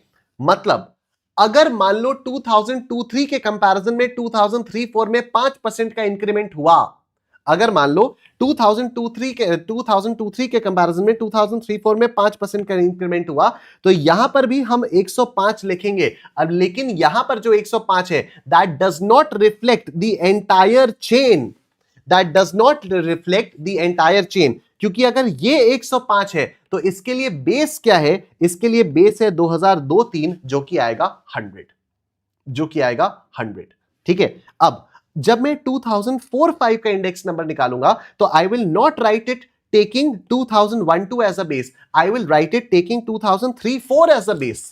मैं क्या लिखूंगा? 2003-4 को बेस मान के मैं लिखूंगा। तो अगर मान लो 2003-4 के कंपैरिजन में 2004-5 में 6% का इंक्रीमेंट हुआ, अगर 2004-5 में 2003-4 के कंपैरिजन में 6% का इंक्रीमेंट हुआ, तो यहां जो मैं 106 लिख रहा हूं उसके लिए बेस क्या हो गया? बेस हो गया ये 2003-4। 2003-4 इज 100 एंड 2004-5 इज 106, ठीक है।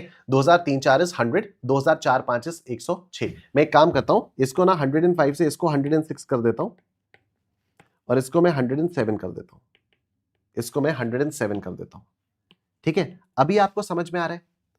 2002-3 के लिए बेस ईयर क्या माना? 2001-2। लेकिन जब 2003-4 का इंडेक्स निकाला तो 2002-3 को बेस मानकर निकाला। मतलब 2002-3 को 100 मान लिया और 3-4 का 106 हो गया। जब 2004-5 का इंडेक्स निकाला तो 2003-4 को बेस मान लिया, मतलब 3-4 का इंडेक्स नंबर 100 मान लिया और फिर 2004-5 का 107 निकाला, फिर 2004-5 का 107 निकाला। लेकिन इससे पंगा पता है क्या हुआ? इससे पंगा ये हुआ कि अगर मान लो किसी को कंपेयर करना है कि 2004-5 में एज कंपेयर टू 2001-2 इंक्रीमेंट कितना है, अगर किसी को कंपेयर करना है कि in 2004-5 as compared to 2001-2 increment कितना है, तो क्या वो इन इंडेक्स नंबर्स के बेसिस पर कंपैरिजन कर सकता है? No, not at all, absolutely not, absolutely not, ठीक है, बिल्कुल भी नहीं, पॉसिबल ही नहीं है, बिल्कुल भी किसी भी तरह से पॉसिबल ही नहीं है, ठीक है। क्यों? क्योंकि ये जो 107 है ये 2001-2 को बेस मानकर थोड़ी है, ये तो 2003-4 को बेस मानकर है। ये जो 2003-4 का 106 है ये 2001-2 का बेस मानकर थोड़ी है, ये तो 2002-3 का बेस मानकर है। यस, तो अब हमें क्या करना पड़ेगा? हमें इनकी लिंकिंग करनी पड़ेगी, हमें इनकी लिंकिंग करनी पड़ेगी। हम कैसे इनकी लिंकिंग करेंगे? हम देखो ऐसे करेंगे, हम कहेंगे भाई 2003-4, देखो 2001-2 और 2-3 में तो कोई दिक्कत वाली बात ही नहीं है, ठीक है। 2003-4 में इंडेक्स नंबर 106 है। क्यों? कब? जब 2002-3 का 100 था। मतलब हम क्या कहेंगे, 2003-4 में जब 2002-3 का इंडेक्स नंबर 100 था, जब 2002-3 का इंडेक्स नंबर 100 था, जब 2002-3 का इंडेक्स नंबर 100 था, तो 2003-4 का इंडेक्स नंबर 106 था। यस, जब 2002-3 का इंडेक्स नंबर 100 था तो 2003-4 का इंडेक्स नंबर 106 था, ठीक है। तो अब अगर मान लो 2002-3 का इंडेक्स नंबर 105 था तो 2003-4 का कितना होगा? 105 था तो इसका कितना हो जाएगा? तो 105 इंटू 106 अपॉन 100, 105 इंटू 106 अपॉन 100 कितना आता है ये? 105 इंटू 106 अपॉन 100, 105 इंटू 106 अपॉन 100 ये कितना आएगा? 111.3। ये क्या आएगा? 111.3। ठीक है, तो अब अगर मैं 2001-2 को बेस मानकर चल रहा हूं तो ये आएगा 111.30। ठीक है, सिमिलरली मैं ये कहूंगा कि जब 2003-4 का 100 था तो 4-5 का 107 था। मैं क्या बोलूंगा? जब 2003-4 का 100 था तो 2004-5 का 107 था। तो अब जब 2003-4 का 111.3 हो गया है, ठीक है, देख रहे हो आप, 106 नहीं, क्योंकि 106 किसके बेसिस पर आया था? इसके बेसिस पर आया था, बट 111.3 तो इसके बेसिस पर है। तो अब मैं बोलूंगा कि अब जब 2003-4 का इंडेक्स नंबर 111.3 हो गया है तो 2004-5 का कितना होगा? अगर इसका 111.3 हो गया है तो ये कितना होगा? तो this into this divided by this, 111.3 into 107 upon 100। एकदम सिंपल यूनिटरी मेथड है दोस्त, एकदम simple plain and simple unitary method. 111.3 into 107 divided by 100 कितना आया? 119.09। ठीक है, तो ये यहां पर आ जाएगा 119.09। क्या अब इस साल का कंपैरिजन इस साल से पॉसिबल है? यस। क्या इस साल का कंपैरिजन अब इस साल से भी कर सकते हैं? हाँ, अब हम किसी भी साल का कंपैरिजन किसी भी साल से कर सकते हैं। यही कॉन्सेप्ट होता है लिंक, रिलेटिव और चेन इंडेक्स का। आओ एक बार पढ़ते हैं। ये जो चीजें मैंने आपको बताई, ये चीजें आई होप आपको समझ में आ गई होंगी। नहीं आई होंगी तो एक बार प्लीज रिवाइंड करके इसको देखना है। I have gone very slow but I am not able to repeat myself. ठीक है, मैं रिपीट नहीं कर रहा हूं। चलो एक शॉर्ट में रिपीट कर भी देता हूं। ठीक है, मैंने आपको बताया कि यूजुअली क्या होता है, एक फिक्स ईयर को बेस ईयर माना जाता है, उसको 100 करते हैं और आगे का उसी के कंपैरिजन में हम लोग इंडेक्स नंबर्स कैलकुलेट करते रहते हैं। लेकिन जब भी कभी इकोनॉमी में ड्रास्टिक चेंजेस आते हैं या पॉलिटिकल एनवायरनमेंट में ड्रास्टिक चेंजेस होते रहते हैं तो कई बार पॉसिबल नहीं होता कि एक ही साल को बेस ईयर माना जाए। तो हम लोग क्या करते हैं, किसी भी साल का इंडेक्स नंबर निकालने के लिए उसके पिछले साल को ही बेस मान लेते हैं। मतलब 2001-2 का 100 है, 2002-3 का 105 है। अब जब 2003-4 का निकाला, तो 2002-3 को बेस मान लिया। तो 2002-3 को बेस माना, इसका आ गया सपोज 106। फिर जब 4-5 का निकाला तो इसको बेस मान लिया, 100 और इसका निकाला 107, इसका आ गया 107। लेकिन इसमें पंगा क्या आ गया? इसमें पंगा ये आएगा कि कभी भी अगर हमें 2001-2 के साथ कंपैरिजन करना होगा तो हम कर ही नहीं पाएंगे। तो हम अपना प्लेन सिंपल यूनिटरी मेथड लगाएंगे, the good old unitary method. हम लोग यहां पर बोलेंगे भाई 2003-4 का 106 कब था? जब 2002-3 का 100 था। मतलब अगर 2002-3 का 100 था तो 2003-4 का 106 था, राइट? तो अगर 2002-3 का 105 होगा, ये 105 तो इसके बेस पर है ना, तो ऑटोमेटिकली ये इसके वाले बेस पर शिफ्ट हो गया। ठीक है, तो अगर 2002-3 का 105 था, अगर 2002-3 का 105 था तो 2002-3 का 3-4 का कितना होगा? तो this into this upon this, 105 into 106 upon 100, ये आ गया आपका 111.30। ठीक है, फिर हमने बात की कि भाई 2003-4 में जब ये 100 था तो 2004-5 का 107 था। तो अगर 2003-4 का अब 111.3 हो गया है इसके बेसिस पर, तो फिर 2000 इसका कितना होगा? 2004-5 का कितना होगा? Again this into this divided by this. Simple. कितना आया ये आ गया 119.09। क्या ये बात आप सबको समझ में आ रही है? Give me a big big boom in the chat box everyone. Give me a big boom in the chat box everyone. Give me a big boom in the chat box everyone. Yes, और फटाफट से आप लोग video को करेंगे like.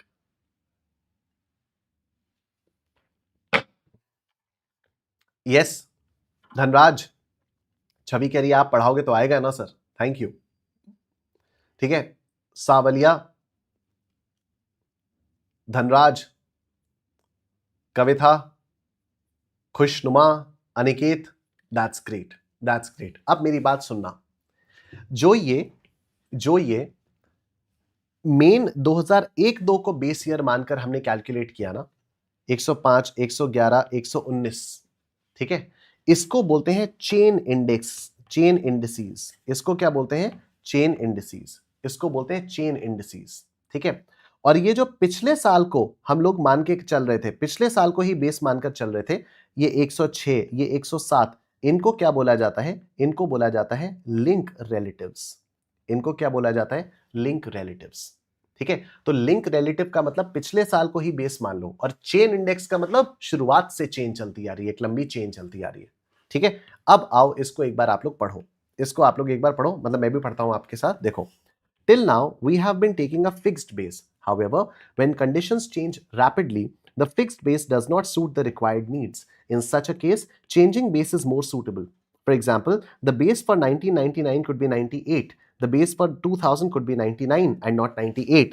The base for 2001 could be 2000, neither 98 nor 99, and so on. If it is desired to associate these relatives to a common base, अगर ये मन कर रहा है कि इसको एक कॉमन बेस पे बनाते हैं, जैसे अगर इनको मन कर रहा है कि इनको एक कॉमन बेस पर बनाया जाए, then the results are chained, तो रिजल्ट को चेन कर दिया जाता है। Thus, under this method, the relatives of each year are first related to the preceding year, called the link relatives. ठीक है, तो हम लोग क्या करते हैं, हर बार इंडेक्स को पिछले वाले साल से रिलेट करते हैं, जिसको लिंक रिलेटिव्स बोला जाता है। तो जैसे मैंने आपको बताया, ये 106 ये इसके बेसिस पर है, तो ये लिंक रिलेटिव हो गया। ये 107 ये इसके बेसिस पर है, तो ये लिंक रिलेटिव हो गया।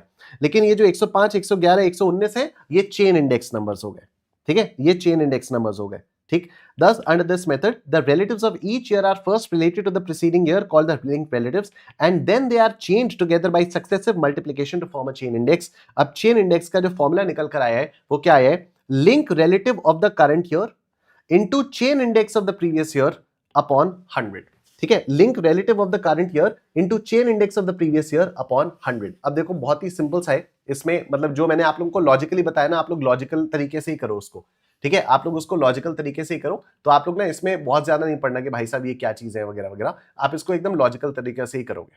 ठीक है, आप लोग इसको क्या करोगे, आप लोग इसको एकदम लॉजिकल तरीके से ही करोगे। तो आओ एक क्वेश्चन मैं आपको दिखा देता हूं, ये रहा आपके सामने क्वेश्चन। ठीक है, ये है हमारे सामने क्वेश्चन। तो देखो, ईयर 92, 93, 95, 96, 97, बेस 92 है फॉर द इयर्स 93 टू 97। 93 से लेकर 97 तक बेस हमारा क्या है? 92 ही है। The construction of chain index is, ठीक है, the construction of chain index is, ठीक है, the construction of chain index is. अभी आपको ये लिंक इंडेक्स दिया हुआ है, आपको क्या दिया हुआ है? ये लिंक इंडेक्स दिया हुआ है। ठीक है, अब आप मेरी बात बहुत ध्यान से सुनना। देखो, पहले 2 साल का तो सेम ही रहेगा, पहले 2 साल का तो सेम ही रहेगा। ठीक है, तो ये 100 हो गया, ये 103 हो गया। अब ये जो 95 का 105 है, ये जो 1995 का 105 है, this is not taking 92 as the base, but this is taking 93 as the base. तभी तो लिंक इंडेक्स दिया हुआ है। लिंक इंडेक्स का मतलब ही क्या होता है? पिछले साल का बेस मान के। तो 95 का ये जो 105 दिया हुआ है, ध्यान से सुनना, 1992 का 1993, मैं फ्रेश पेज पे लिखूंगा इसको। ठीक है, मैं एकदम लॉजिकली बता रहा हूं, कोई फॉर्मूला रटवा नहीं रहा हूं। ठीक है, 92, 93, 95, 96, 97, 92, 93, 95, 96, 97 लिंक रिलेटिव्स आपको दिए हुए हैं। लिंक रिलेटिव्स का मतलब ही है हमें चेन बनानी है। ठीक है, तो 100, 103, 100, 103, 105, 105, 112 और 108। ठीक है, पहले 2 साल का तो सेम रहेगा, पहले 2 साल का हमेशा ही सेम रहेगा। ऑब्वियस सी बात है, क्योंकि यही बेस है, और यही मतलब जो मेन बेस है वही इस वाले साल का भी बेस है, तो कोई दिक्कत वाली बात ही नहीं है। ठीक है, 95 पे आओ। 95 का ये जो 105 है, ये 93 को बेस मानकर कर रहा है। अगर ये 93 को बेस मान रहा है, मतलब ये मान रहा है कि 93 में 100 था, तो 95 में ये जो 105 है, ये क्या मान रहा है? ये मान रहा है कि 1993 में 100 था। अगर 93 में 100 था, तो 1995 में 105 था। लेकिन अब 1993 में 100 तो नहीं है, 1993 में तो 103 है। चेन इंडेक्स देखो 103 है, तो अगर 1993 का 103 होगा तो 95 का कितना होगा? ठीक है, तो 103 into 105 divided by 100, 103 into 105 divided by 100 कितना आया? ये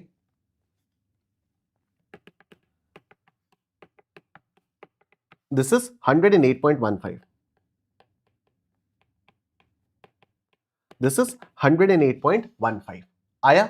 अब देखो नेक्स्ट देखो आप 1996 का 1996 का ये जो 112 है, क्या ये 92 को बेस मान करे? नहीं, 96 का ये जो 112 है ये 95 को बेस मान करे। मतलब ये मान रहा है कि 95 वाज 100, ये मान रहा है 95 वाज 100। सर आपको कैसे पता? क्योंकि लिंक रिलेटिव्स दिए हुए हैं। लिंक रिलेटिव्स का मतलब ही होता है कि पिछले साल को 100 मानना है। तो 96 का ये जो है 112, ये 95 को 100 मान रहा है। मतलब जब 95 का 100 था तो 1996 का कितना था? 96 का 112 था, 112 था। ठीक है, तो अब कितना आया? 95 का एक्चुअली कितना आया? 95 का एक्चुअली तो आया 108.15। तो अब अगर ये 108.15 है तो ये कितना होगा? तो this into this divided by 100, तो ये आएगा 108.15 इंटू 112 अपॉन 100। ये है यूनिटरी मेथड की पावर। ये क्या है? यूनिटरी मेथड की पावर 108.15 इंटू 112 डिवाइडेड बाई 100। कितना आ रहा है ये आ रहा है 121.128, यानी 121.128 ये आ गया। ठीक है, तो दिस इज 121.128। डन, ये हो गया। अब आप देखो 97 का 108 है, टेकिंग 96 एज द बेस। मतलब ये कह रहा है कि जब 1996 का 100 था तो 1997 का कितना था? 97 का 108 था, 97 का 108 था। लेकिन अभी 96 का हमने निकाला ना, 121.128 है, 121.128 है। तो अभी ये इसका कितना होगा? This into this divided by this. तो 121.128 इंटू 108 अपॉन 100।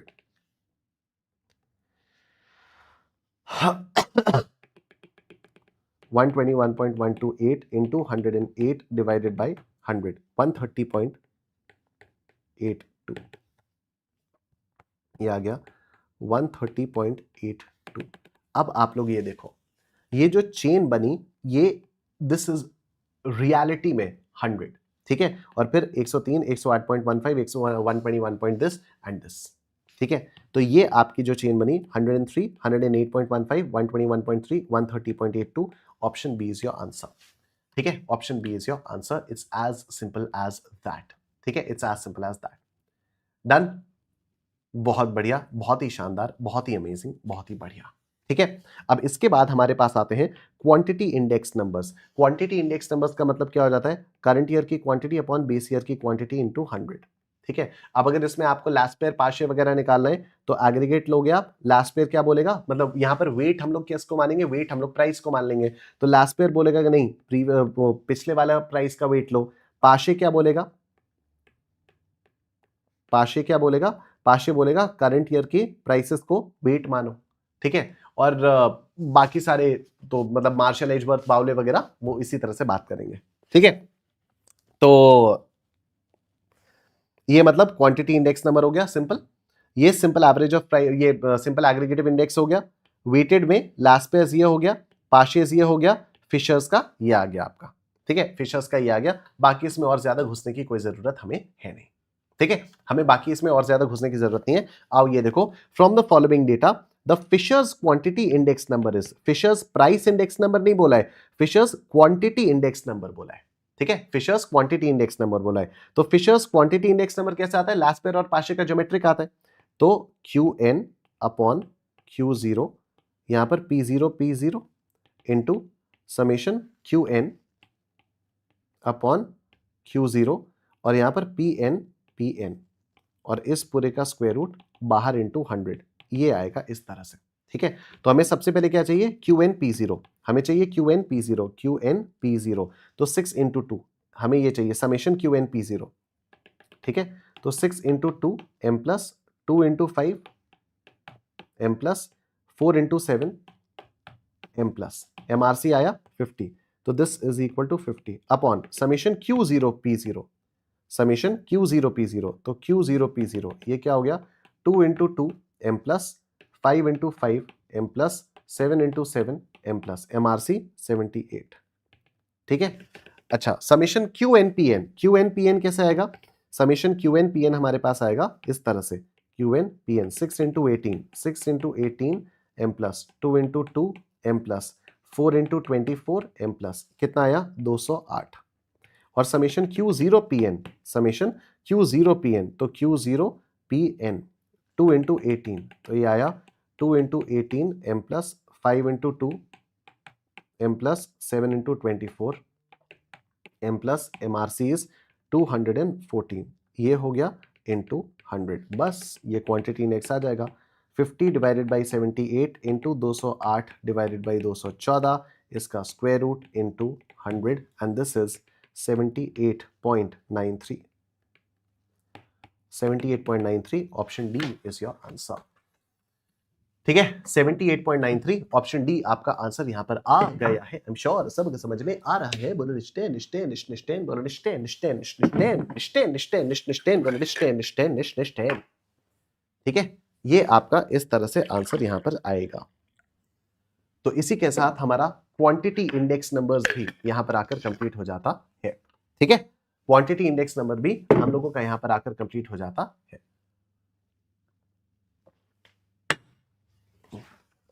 उसके बाद आते हैं हमारे पास वैल्यू इंडेक्स नंबर्स तो करंट ईयर की वैल्यू अपॉन बेस ईयर की वैल्यू इनटू 100 ठीक है और वैल्यू कैसे आती है प्राइस इनटू क्वांटिटी करके आती है सिंपल लॉजिक है ठीक है अगर मैं जाके 10 पेन खरीद के आता हूं और एक पेन 5 रुपए का है तो ये प्राइस है ये क्वांटिटी है मैंने कितनी वैल्यू के पेन्स खरीदे मैंने 50 रुपए के पेन्स खरीदे तो वैल्यू इंडेक्स नंबर ऐसे आ जाता है ठीक है इस तरह से आपका वैल्यू इंडेक्स नंबर आता है अभी आप लोग यहां पर देखो from the following data the value ratio is तो अभी वैल्यू रेशियो आपका कैसे निकलेगा it's very simple base year की आपको प्राइस और क्वांटिटी दी हुई है करंट ईयर की आपको प्राइस और क्वांटिटी दी हुई है ठीक है आप बेस ईयर की वैल्यूज निकालो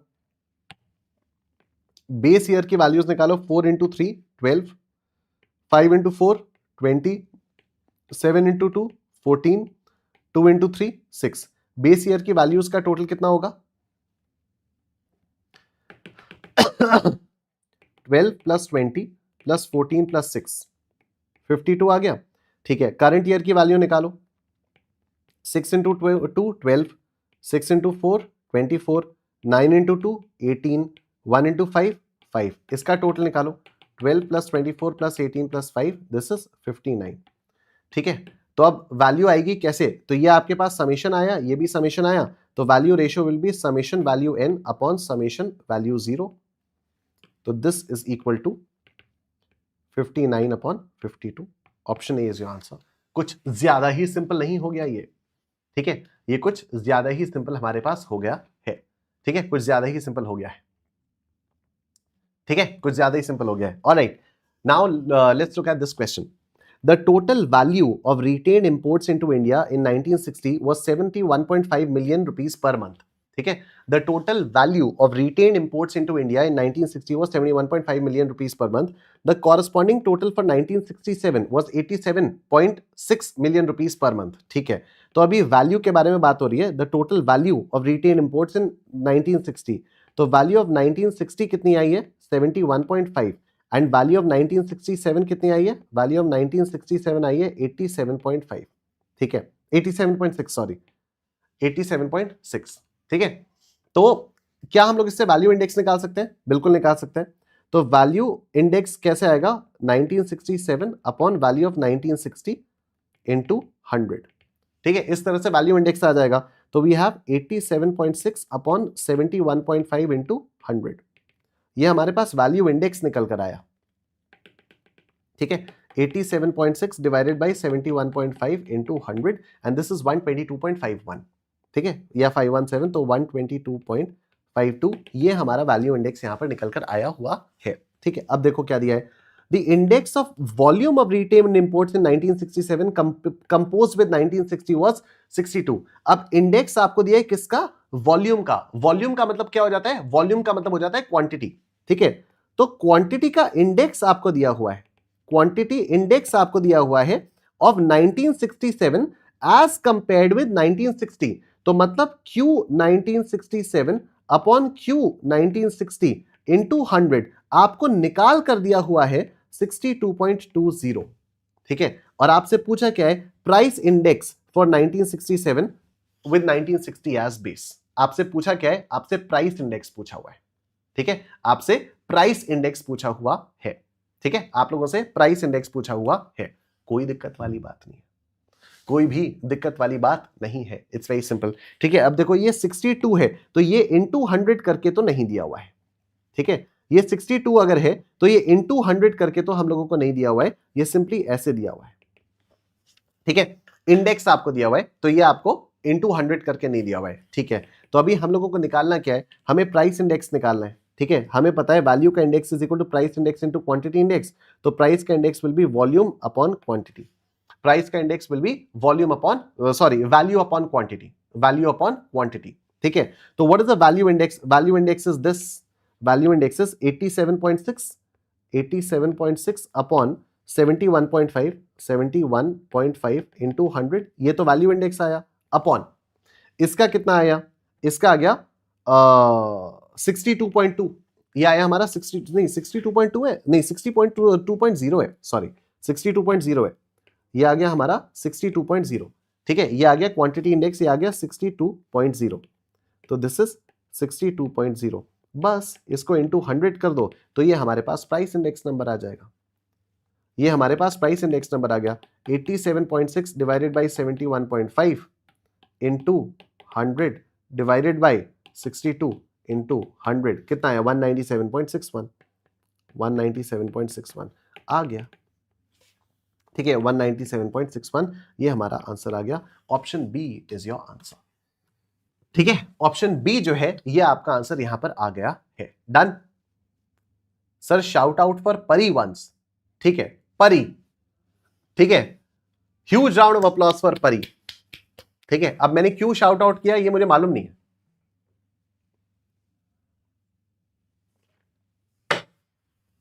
ठीक, बट चलो ठीक है, तूने कहा तो मैंने कर दिया।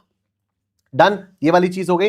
अब उसके बाद कुछ लिमिटेशंस और यूजफुलनेस है, यूजफुलनेस है इंडेक्स नंबर्स की, उसको आप लोग अपने आप से देख सकते हो। और अब हम लोग आ रहे हैं अपने अगले कॉन्सेप्ट पर जिससे रिलेटेड एग्जाम में भर भर के क्वेश्चंस आते हैं, और वो है deflating time series using index numbers.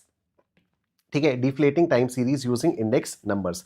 आप इन तीनों फॉर्मूलाज को बस याद रख लेना एक बार।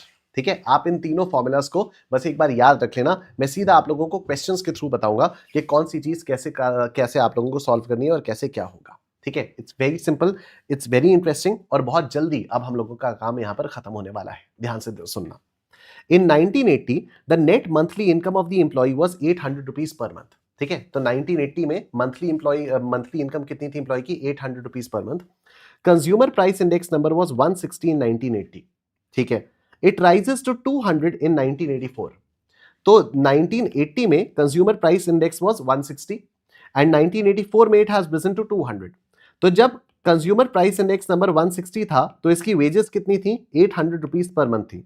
अब जब कंज्यूमर प्राइस इंडेक्स 200 रुपीज हो चुका है तो इसकी वेजेस कितनी होनी चाहिए, इसकी वेजेस कितनी होनी चाहिए, इन्फ्लेशन के इंपैक्ट को बीट करने के लिए इसकी टोटल वेजेस होनी कितनी चाहिए, 200 into 800, 200 into 800 divided by 160, 200 into 800 divided by 160, कितना आता है ये, 200 इंटू 800 डिवाइडेड बाई 160, तो 200 into 800 divided by 160, this comes to 1000। ठीक है, तो इसकी वेजेस होनी कितनी चाहिए, इसकी वेजेस 1000 होनी चाहिए, इसकी वेजेस 800 तो है, होनी कितनी चाहिए 1000, तो इसको एक्स्ट्रा कितना देना चाहिए, इसको एक्स्ट्रा 200 देना चाहिए। ठीक है, तो देखो क्वेश्चन क्या कह रहे हैं, if he has to be rightly compensated the additional DA, DA का मतलब होता है डियरनेस अलाउंस, डीए का मतलब होता है डियरनेस अलाउंस, मतलब महंगाई भत्ता, मतलब इन्फ्लेशन को काउंटर करने के लिए कुछ अगर आपको एक्स्ट्रा पैसा देते हैं तो उसको डियरनेस अलाउंस कहा जाता है। टैक्स का टर्म है, हम लोग सीए इंटरमीडिएट में जब टैक्स पढ़ेंगे तो वहां पर मैं आप लोगों को बताऊंगा। ठीक है, तो if he has to be rightly compensated, additional DA to be paid to the employee is, additional dearness allowance to be paid to the employee is. तो अगर हम लोगों को इसको राइटली कॉम्पनसेट करना है तो देखो, जब इंडेक्स नंबर 160 था तो इसके वेजेस 800 रुपीज थे, जब इंडेक्स नंबर 200 हुआ तो इसके वेजेस कितने हो गए, तो इसके वेजेस होने चाहिए थे 1000, है कितने 800, तो जो 200 रुपए की कमी है वही इसको पूरी करनी पड़ेगी, and this is how this question is done. ठीक है, नेक्स्ट देखो, with the base year 1960 the cost of living index in 1972 stood at 250। ठीक है, CLI का मतलब होता है cost of living index, base year 1960 है तो 1960 में अगर बेस ईयर है तो यहां पर कॉस्ट ऑफ लिविंग इंडेक्स कितना रहा होगा 100।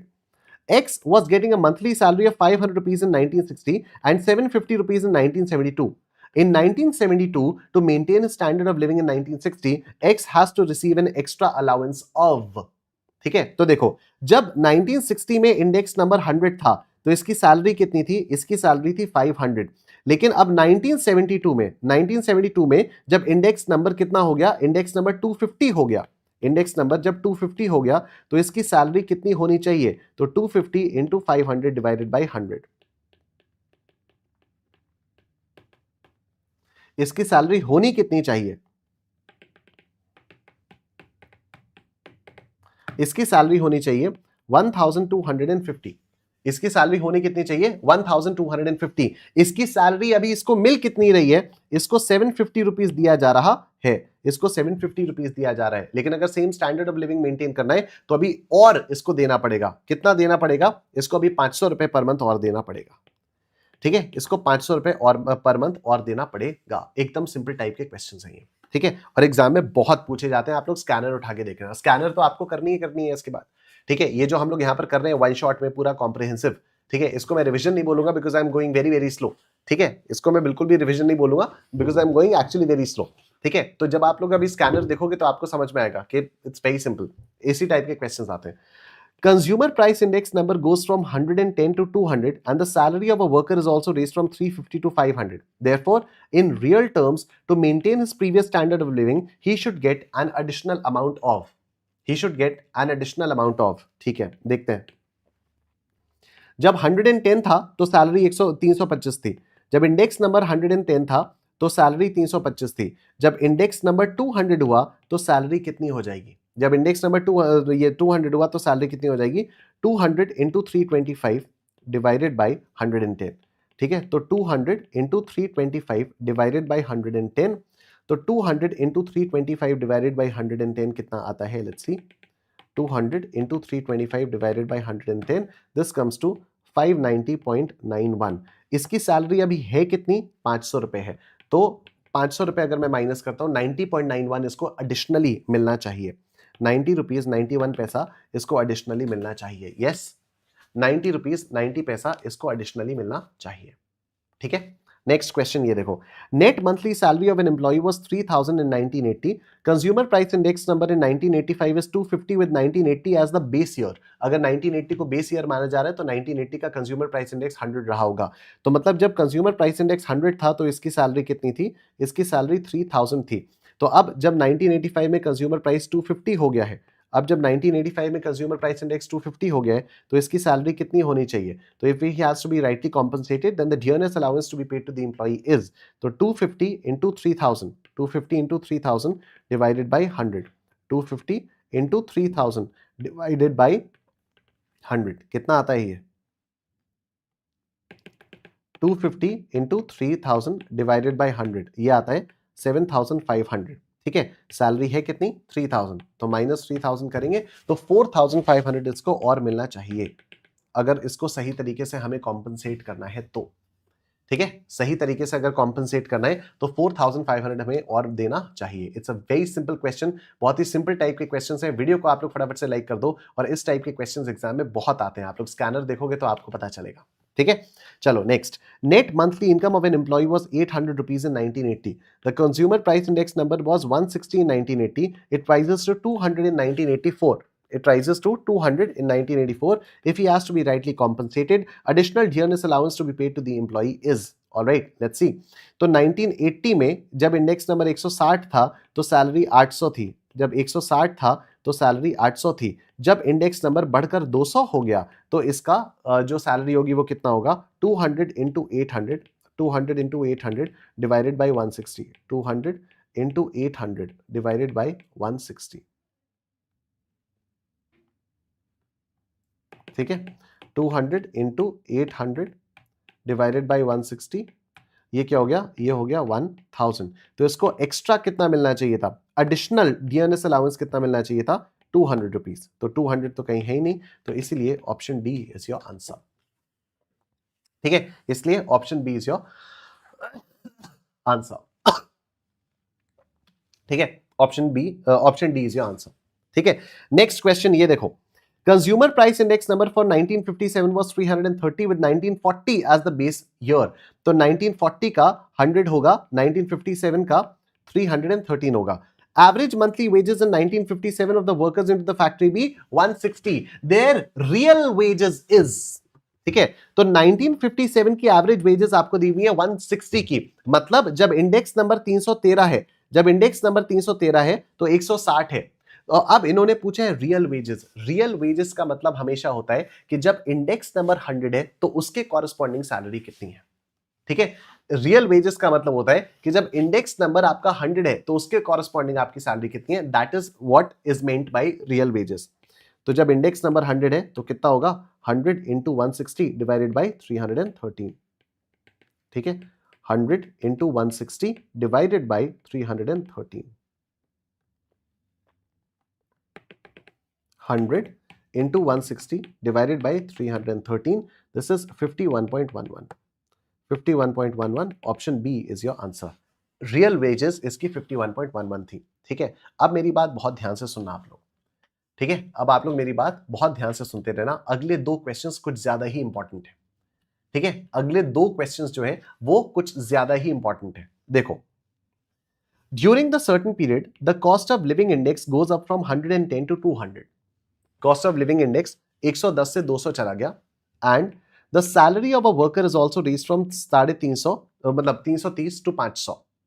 ठीक है, अब इन्होंने क्या पूछा है, then the real terms is. पता नहीं क्या ही पूछने की कोशिश की है, बस लिखा हुआ है then the real terms is. ठीक है, ICAI के स्टडी मटेरियल का एडिशनल क्वेश्चन बैंक का क्वेश्चन नंबर 96 है ये. कोई बात नहीं भाई, देखते हैं. ठीक है, अब इस क्वेश्चन को आपको कैसे सॉल्व करना है ध्यान से सुनना. जब इंडेक्स नंबर 110 था तो वेजेस थी 330. रियल वेजेस निकालो इस पीरियड के लिए. जब इंडेक्स नंबर 110 था तो वेजेस थी 330. रियल वेजेस कैसे निकलती हैं, इंडेक्स नंबर को 100 मानकर. ठीक है, इंडेक्स नंबर को अगर मैं 100 मानूं तो वेजेस कैसे होंगी, 100 into 330 divided by 110. 100 into 330 divided by 110. ठीक है, 100 इंटू 330 डिवाइडेड बाई 110, ये आया 300. मतलब रियल वेजेस कितनी है, 300. रियल वेजेस कितनी है, 300. डन. ओके, अब यहां पर एक चीज और लिखी हुई है कि जब इंडेक्स नंबर 200 हुआ तो सैलरी हो गई 500. जब इंडेक्स नंबर 200 हुआ तो सैलरी हो गई 500. अब यहां पर भी रियल वेजेस निकालो. रियल वेजेस कैसे निकलती है, wages corresponding to the index number of 100. तो अगर 100 था तो ये कितनी होती, 100 into 500 divided by 200. 100 into 500 divided by 200 कितना आया,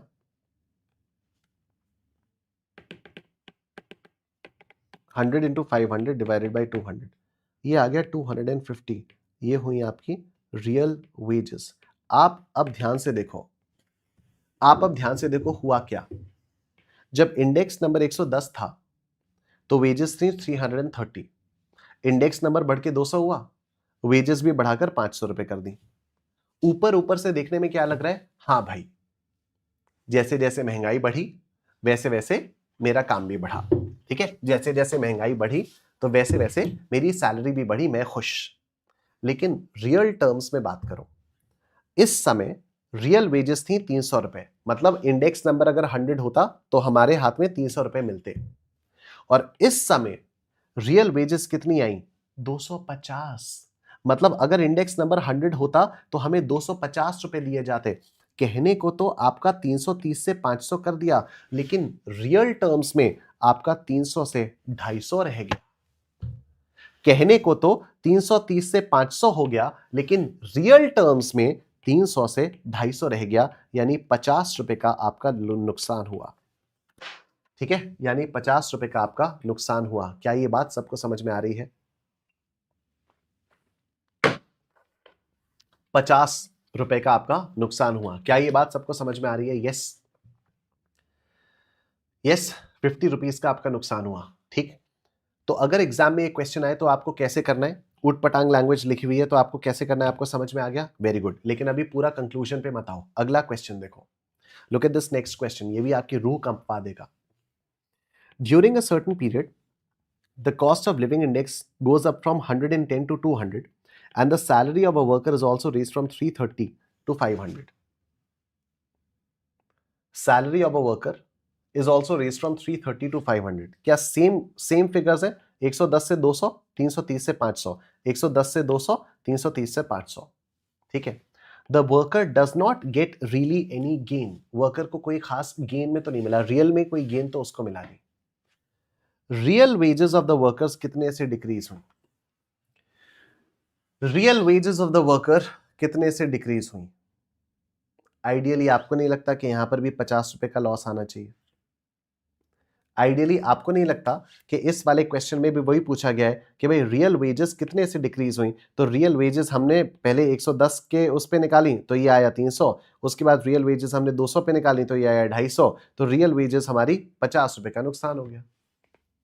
रियल वेजेस में 50 रुपए का नुकसान हो गया, ठीक है। लेकिन यहां पर ये लोग किसी और तरीके से कर रहे हैं। यहां ये लोग क्या कह रहे हैं कि देखो जब 110 था तो 330 की वेजेस थी, जब इंडेक्स नंबर 110 था तो वेजेस 330 की थी, और जब इंडेक्स नंबर 200 हुआ तो वेजेस कितनी होनी चाहिए थी? तो 200 into 330 divided by 110, 200 into 330 divided by 110, 200 into 330 divided by 110, 200 into 330 divided by 110 कितनी होनी चाहिए थी? 600 होनी चाहिए थी। लेकिन वेजेस हैं कितनी? 500 रुपए। तो कितने का नुकसान हो रहा है? 100 रुपए का नुकसान हो रहा है, ठीक है। कितने का नुकसान हो रहा है? 100 रुपए का नुकसान हो रहा है, and hence option C is your answer, ठीक है। अब एग्जाम में जब क्वेश्चन आएगा और आता है, तभी मैं कह रहा था कि अगले 2 क्वेश्चंस बहुत ध्यान से सुनना। एग्जाम में जब क्वेश्चन आएगा और आता है, सेम लैंग्वेज का क्वेश्चन आता है, तो आपको दोनों तरीके से कैलकुलेट करके देखना पड़ेगा कि आंसर कहां से आ रहा है, ठीक है। पहले आप इस तरीके से कैलकुलेट करो कि भाई दोनों इंडेक्स के लिए, दोनों इंडिसेस के लिए आप बेस ईयर के बेसिस पर रियल वेजेस निकाल लो, यहां की रियल वेजेस, यहां की रियल वेजेस, और फिर इनमें कंपैरिजन करो। 50 रुपए का लॉस, क्या यहां पर कहीं पर है लॉस बाई 50? अगर है तो मार्क करो, नहीं तो फिर आप इस तरह से निकालो कि चलो 110 पे 330 थी वेजेस, तो 200 पे वेजेस कितनी होनी चाहिए? 600 की वेजेस है कितनी? 500, तो 100 रुपए का नुकसान है। आप इस तरह से दोनों तरीके से आप क्वेश्चन को सॉल्व करोगे, ठीक है। आप दोनों तरीकों से क्वेश्चन को सॉल्व करोगे, ठीक है। दोनों तरीके से आपको क्वेश्चन को सॉल्व करना होगा। क्या ये बात आप सबको समझ में आ रही है? ठीक, डन। ये स्टेप आप लोगों ने पिछले क्वेश्चन में ट्राई किया होगा ना? हाँ, 99.99 निकालकर भाथू क्या होता है? Yes, done. आप लोग फटाफट से वीडियो को लाइक करेंगे और हम लोग आएंगे अपने नेक्स्ट कॉन्सेप्ट पर, shifting and splicing of index numbers. Shifting and splicing of index numbers, ठीक है। वैसे तो शिफ्टिंग एंड स्प्लाइसिंग से आज तक कभी कोई क्वेश्चन आया नहीं, लेकिन मैं फिर भी आपको एक बार बता देता हूं, ठीक है। तो जैसे चलो इसको देखते हैं। यहां पर सपोज ये आपके ओरिजिनल प्राइस इंडेक्स है 1988, 89, 90, 91 वगैरह वगैरह, ठीक है। और इस तरह से आपका चल रहा है 1988, 89, 90 और 91, ये आपके इंडेक्स नंबर्स चल रहे हैं, ठीक है। ये इस तरह से आपके इंडेक्स नंबर्स चल रहे हैं। अब हुआ क्या,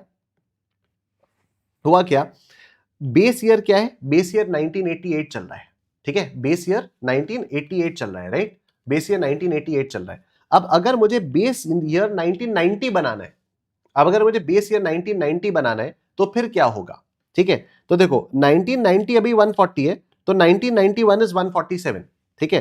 तो जब 1990 140 है तो 1991 इज 147, लेकिन अब 1990 अगर 100 हो जाएगा तो 1991 कितना हो जाएगा? तो अगर ये 100 हो जाएगा तो ये कितना हो जाएगा? 100 into 147 divided by 140, 100 into 147 divided by 140। तो हमने बेस को शिफ्ट कर दिया, ठीक है। हमने बेस को शिफ्ट कर दिया 100 इंटू 147 डिवाइडेड बाई 140, और ये आ गया 105, ठीक है। ये आ गया आपका 105, ठीक है। तो एकदम सब कुछ यूनिटरी मेथड से आपका हो जाता है, ठीक है। आपको बेस शिफ्ट करना है 1990 पर, मतलब 1990 को 100 मानना है।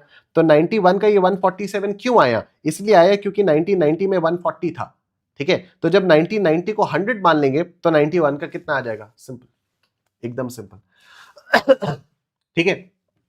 स्प्लाइसिंग का क्या मतलब होता है? देखो स्प्लाइसिंग का क्या मतलब हो जाता है? स्प्लाइसिंग का सिंपल सा मतलब ये हो जाता है कि ओल्ड प्राइस इंडेक्स हमारे पास ये चल रहे थे, सब 90, 91, 92, 93, 94, 95, 96, 97, 90, मतलब ठीक है, ओल्ड प्राइस इंडेक्स नंबर्स हमारे इस तरह से चल रहे थे। 95 तक आते ही सरकार को लगा कि भाई अब 95 को बेस ईयर कर दिया जाए।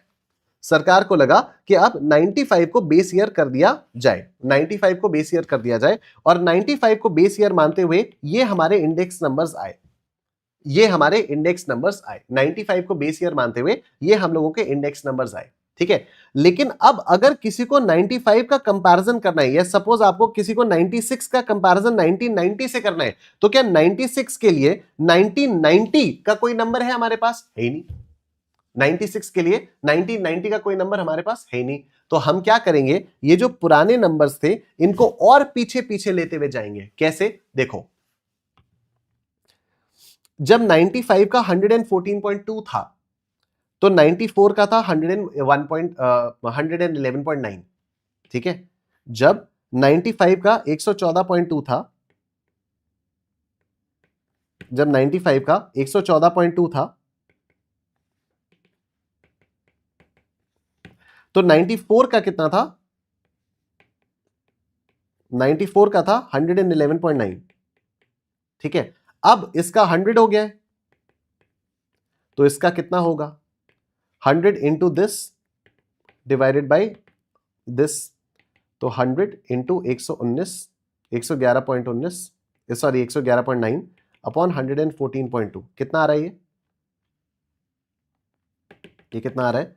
तो 100 into 111.9 divided by 114.2, this is 97.98, 97.98, ठीक है। दिस इज 97.98, तो ये कितना आ जाएगा? ये आ जाएगा 97.98 which is basically 98, which is basically 98, ठीक है। अब जब ये 111.9 था, जब ये 111.9 था, तो ये 107.6 था।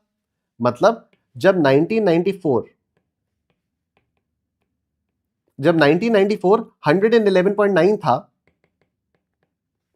तो 93 कितना था? 107.6। तो अब जब ये 97.98 यानी 98 हो चुका है, तो ये कितना होगा? This into this divided by this, ठीक है। इस तरह से ये निकलकर आपका आता रहेगा और आपको पीछे पीछे पीछे पीछे लेकर जानी है चीजें, ठीक है। आपको चीजें इस तरह से पीछे पीछे पीछे पीछे लेकर जाते रहनी है। Simple, done. आई होप आपको ये बात समझ में आ रही है। इसी तरह से ये स्प्लाइसिंग हो जाता है। बाकी एग्जाम में कभी स्प्लाइसिंग वाली चीज आती नहीं है, ठीक है। इस तरह से ये हो जाता है। पानी नहीं पिया आपने, Himesh Ponnani, thank you so much. मैं पानी पी लेता हूं, ठीक है।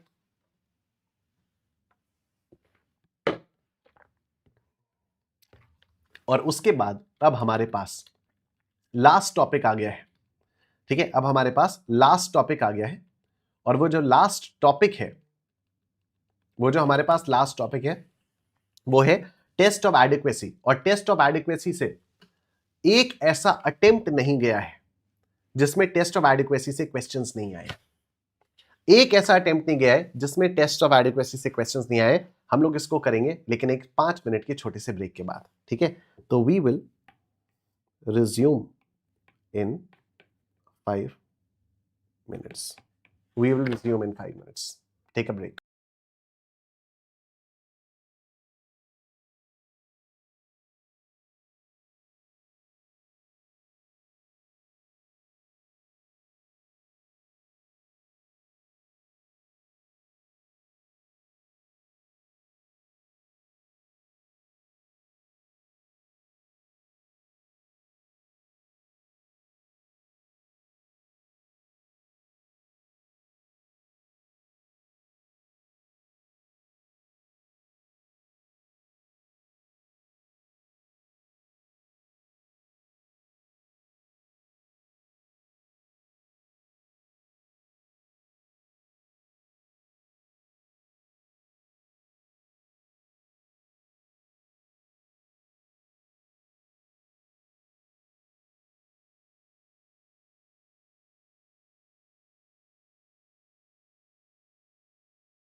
Boom, I am back. आओ देखते हैं टेस्ट ऑफ एडिक्वेसी। एक बार चैट बॉक्स में आप लोग फटाफट से बूम कर दो, ठीक है। एक बार चैट बॉक्स में आप लोग फटाफट से बूम कर दो, और हम लोग यहां पर अब देखने जा रहे हैं टेस्ट ऑफ एडिक्वेसी। आ जाओ फटाफट से, आ जाओ, टेस्ट ऑफ एडिक्वेसी देखते हैं। तो बेसिकली हमने इंडेक्स नंबर्स बनाने के इतने सारे अलग अलग तरीके देख लिए, ठीक है। इंडेक्स नंबर्स बनाने के हम लोगों ने इतने सारे अलग अलग तरीके देख लिए, लेकिन अब इतने सारे जो तरीके हैं उनमें से कौन सा तरीका सही है, ठीक है, कौन सा तरीका एडिक्वेट है, कौन सा इंडेक्स नंबर का जो मेथड है वो एडिक्वेट है, उसके लिए हमारे पास 4 टेस्ट्स होते हैं। और ये 4 टेस्ट से जो क्वेश्चंस है हर बार एग्जाम में पूछा जाता है। इन 4 टेस्ट से हर बार एग्जाम में क्वेश्चंस पूछे जाते हैं, एवरी टाइम, एवरी टाइम। पहला टेस्ट है यूनिट टेस्ट, ठीक है। ये टेस्ट क्या कहता है? This test requires the formula should be independent of the unit in which or for which prices and quantities are quoted, ठीक है। आपको क्या याद रखना है? आपको सिंपली इतना याद रखना है कि ऑल द फॉर्मूले satisfy this test except for simple aggregative index, ठीक है। मतलब सिंपल एग्रीगेटिव इंडेक्स जो ये वाला था, ये इस यूनिट टेस्ट वाले टेस्ट को सैटिस्फाई नहीं करता। एग्जाम में जो क्वेश्चन आता है वो यही आता है कि which of the following methods satisfy the unit test, या which of the following methods satisfy the time reversal test, ठीक है। सबसे ज्यादा जो क्वेश्चंस आते हैं वो इसी टाइप के क्वेश्चंस आते हैं। डन। तो यूनिट टेस्ट को कौन सा सैटिस्फाई करता है? यूनिट टेस्ट को सारे के सारे मेथड सैटिस्फाई कर देते हैं except for single aggregative index, simple aggregative index. Exam में क्वेश्चन इसी टाइप का भी आएगा कि which of the following methods does not satisfy the unit test, तो आंसर विल बी सिंपल यानी अनवेटेड एग्रीगेटिव इंडेक्स, ठीक है। टाइम रिवर्सल टेस्ट का मतलब क्या होता है? टाइम रिवर्सल टेस्ट का मतलब यह हो जाता है कि भाई P0 into P1 should P01 into P10 should be equal to 1, ठीक है। मतलब it is a test to determine whether a given method will work both ways in time forward and backward, ठीक है। The test provides that the formula for calculating the index number should be such that the two ratios, the current on base and the base on current, should multiply into unity। मतलब time reversal test सिर्फ इतनी सी बात कहता है कि भाई P10 into P01 इसका टोटल 1 होना चाहिए, ठीक है। P10 into P01 ये 1 आना चाहिए। अब देखो टाइम रिवर्सल टेस्ट, क्या Laspeyres method time reversal test को सैटिस्फाई करता है? नो। क्या Paasche's method time reversal test को सैटिस्फाई करता है? नो। क्या Fisher's method time reversal test को सैटिस्फाई कर देता है? द आंसर इज यस, ठीक है। तो फिशर्स इंडेक्स नंबर जो है, जो फिशर्स इंडेक्स नंबर है वो टाइम रिवर्सल टेस्ट को सैटिस्फाई कर देता है। नेक्स्ट आता है हमारे पास factor reversal test. Factor reversal test पता है क्या कहता है? फैक्टर रिवर्सल टेस्ट कहता है कि P01 into Q01 should be equal to V01, ठीक है। मतलब अगर आपके पास करंट अपॉन बेस का प्राइस हो और करंट अपॉन बेस का क्वांटिटी इंडेक्स नंबर हो, तो that should be equal to the value index of the current upon base. P01 into Q01 should be equal to V01। ये होता है factor reversal test. ये कौन सैटिस्फाई करता है? लैस्पेयर नहीं सैटिस्फाई करता, पाशे नहीं सैटिस्फाई करता, फिशर कर लेता है। फिशर ने टाइम रिवर्सल टेस्ट भी सैटिस्फाई किया, फिशर ने फैक्टर रिवर्सल टेस्ट भी सैटिस्फाई किया। बहुत ध्यान से सुनना, I am going very slow. Time reversal test is not satisfied by Laspeyres and Paasche's, time reversal test is satisfied by fishers.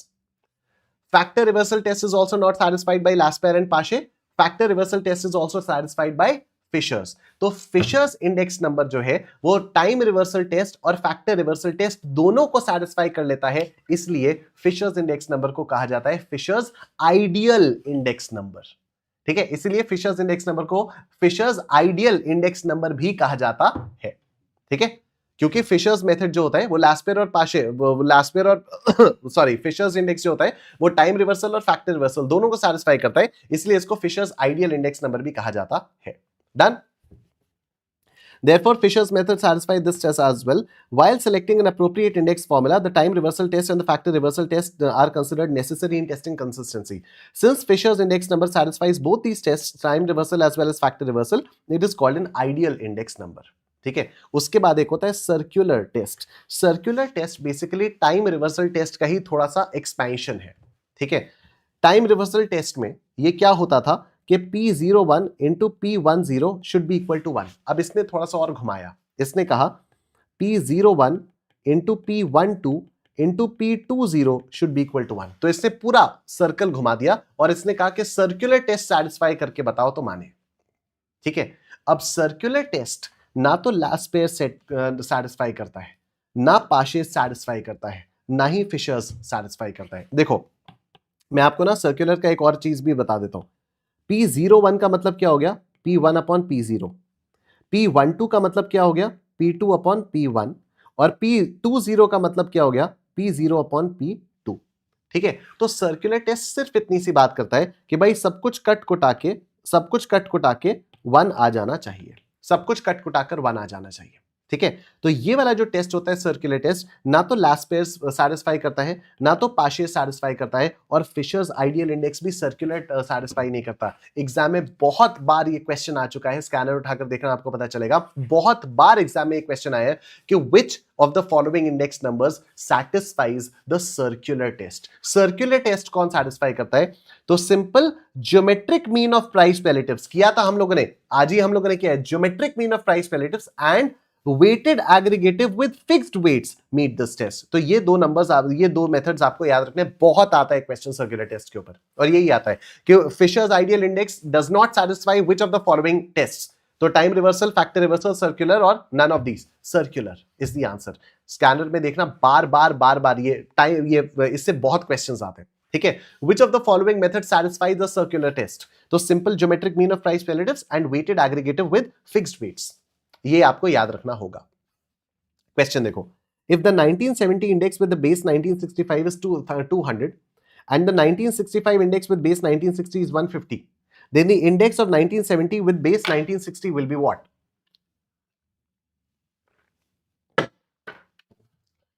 ये क्या होगा? तो देखो 1970 का इंडेक्स विद बेस 1965 मतलब P 1970 upon P 1965 is equal to 200। 1965 with base 1960, P 1965 with base 1960 is equal to 150, and index 1970 with base 1960, 1970 with base 1960 ये कितना है?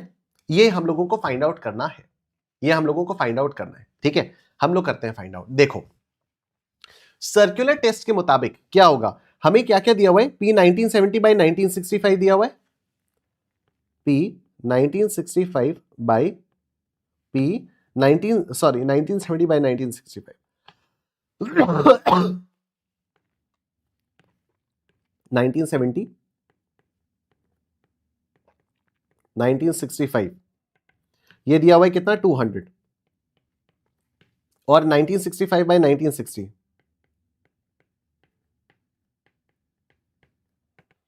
ये कितना दिया हुआ है? 150 दिया हुआ है। ठीक है, एक बार सर्कुलर टेस्ट में करने की कोशिश करते हैं। 1970 by P 1965 into P 1965 by P 1960। ठीक है, अब मेरी बात ध्यान से आप लोग सुनना। 1965 तो कट जाएगा।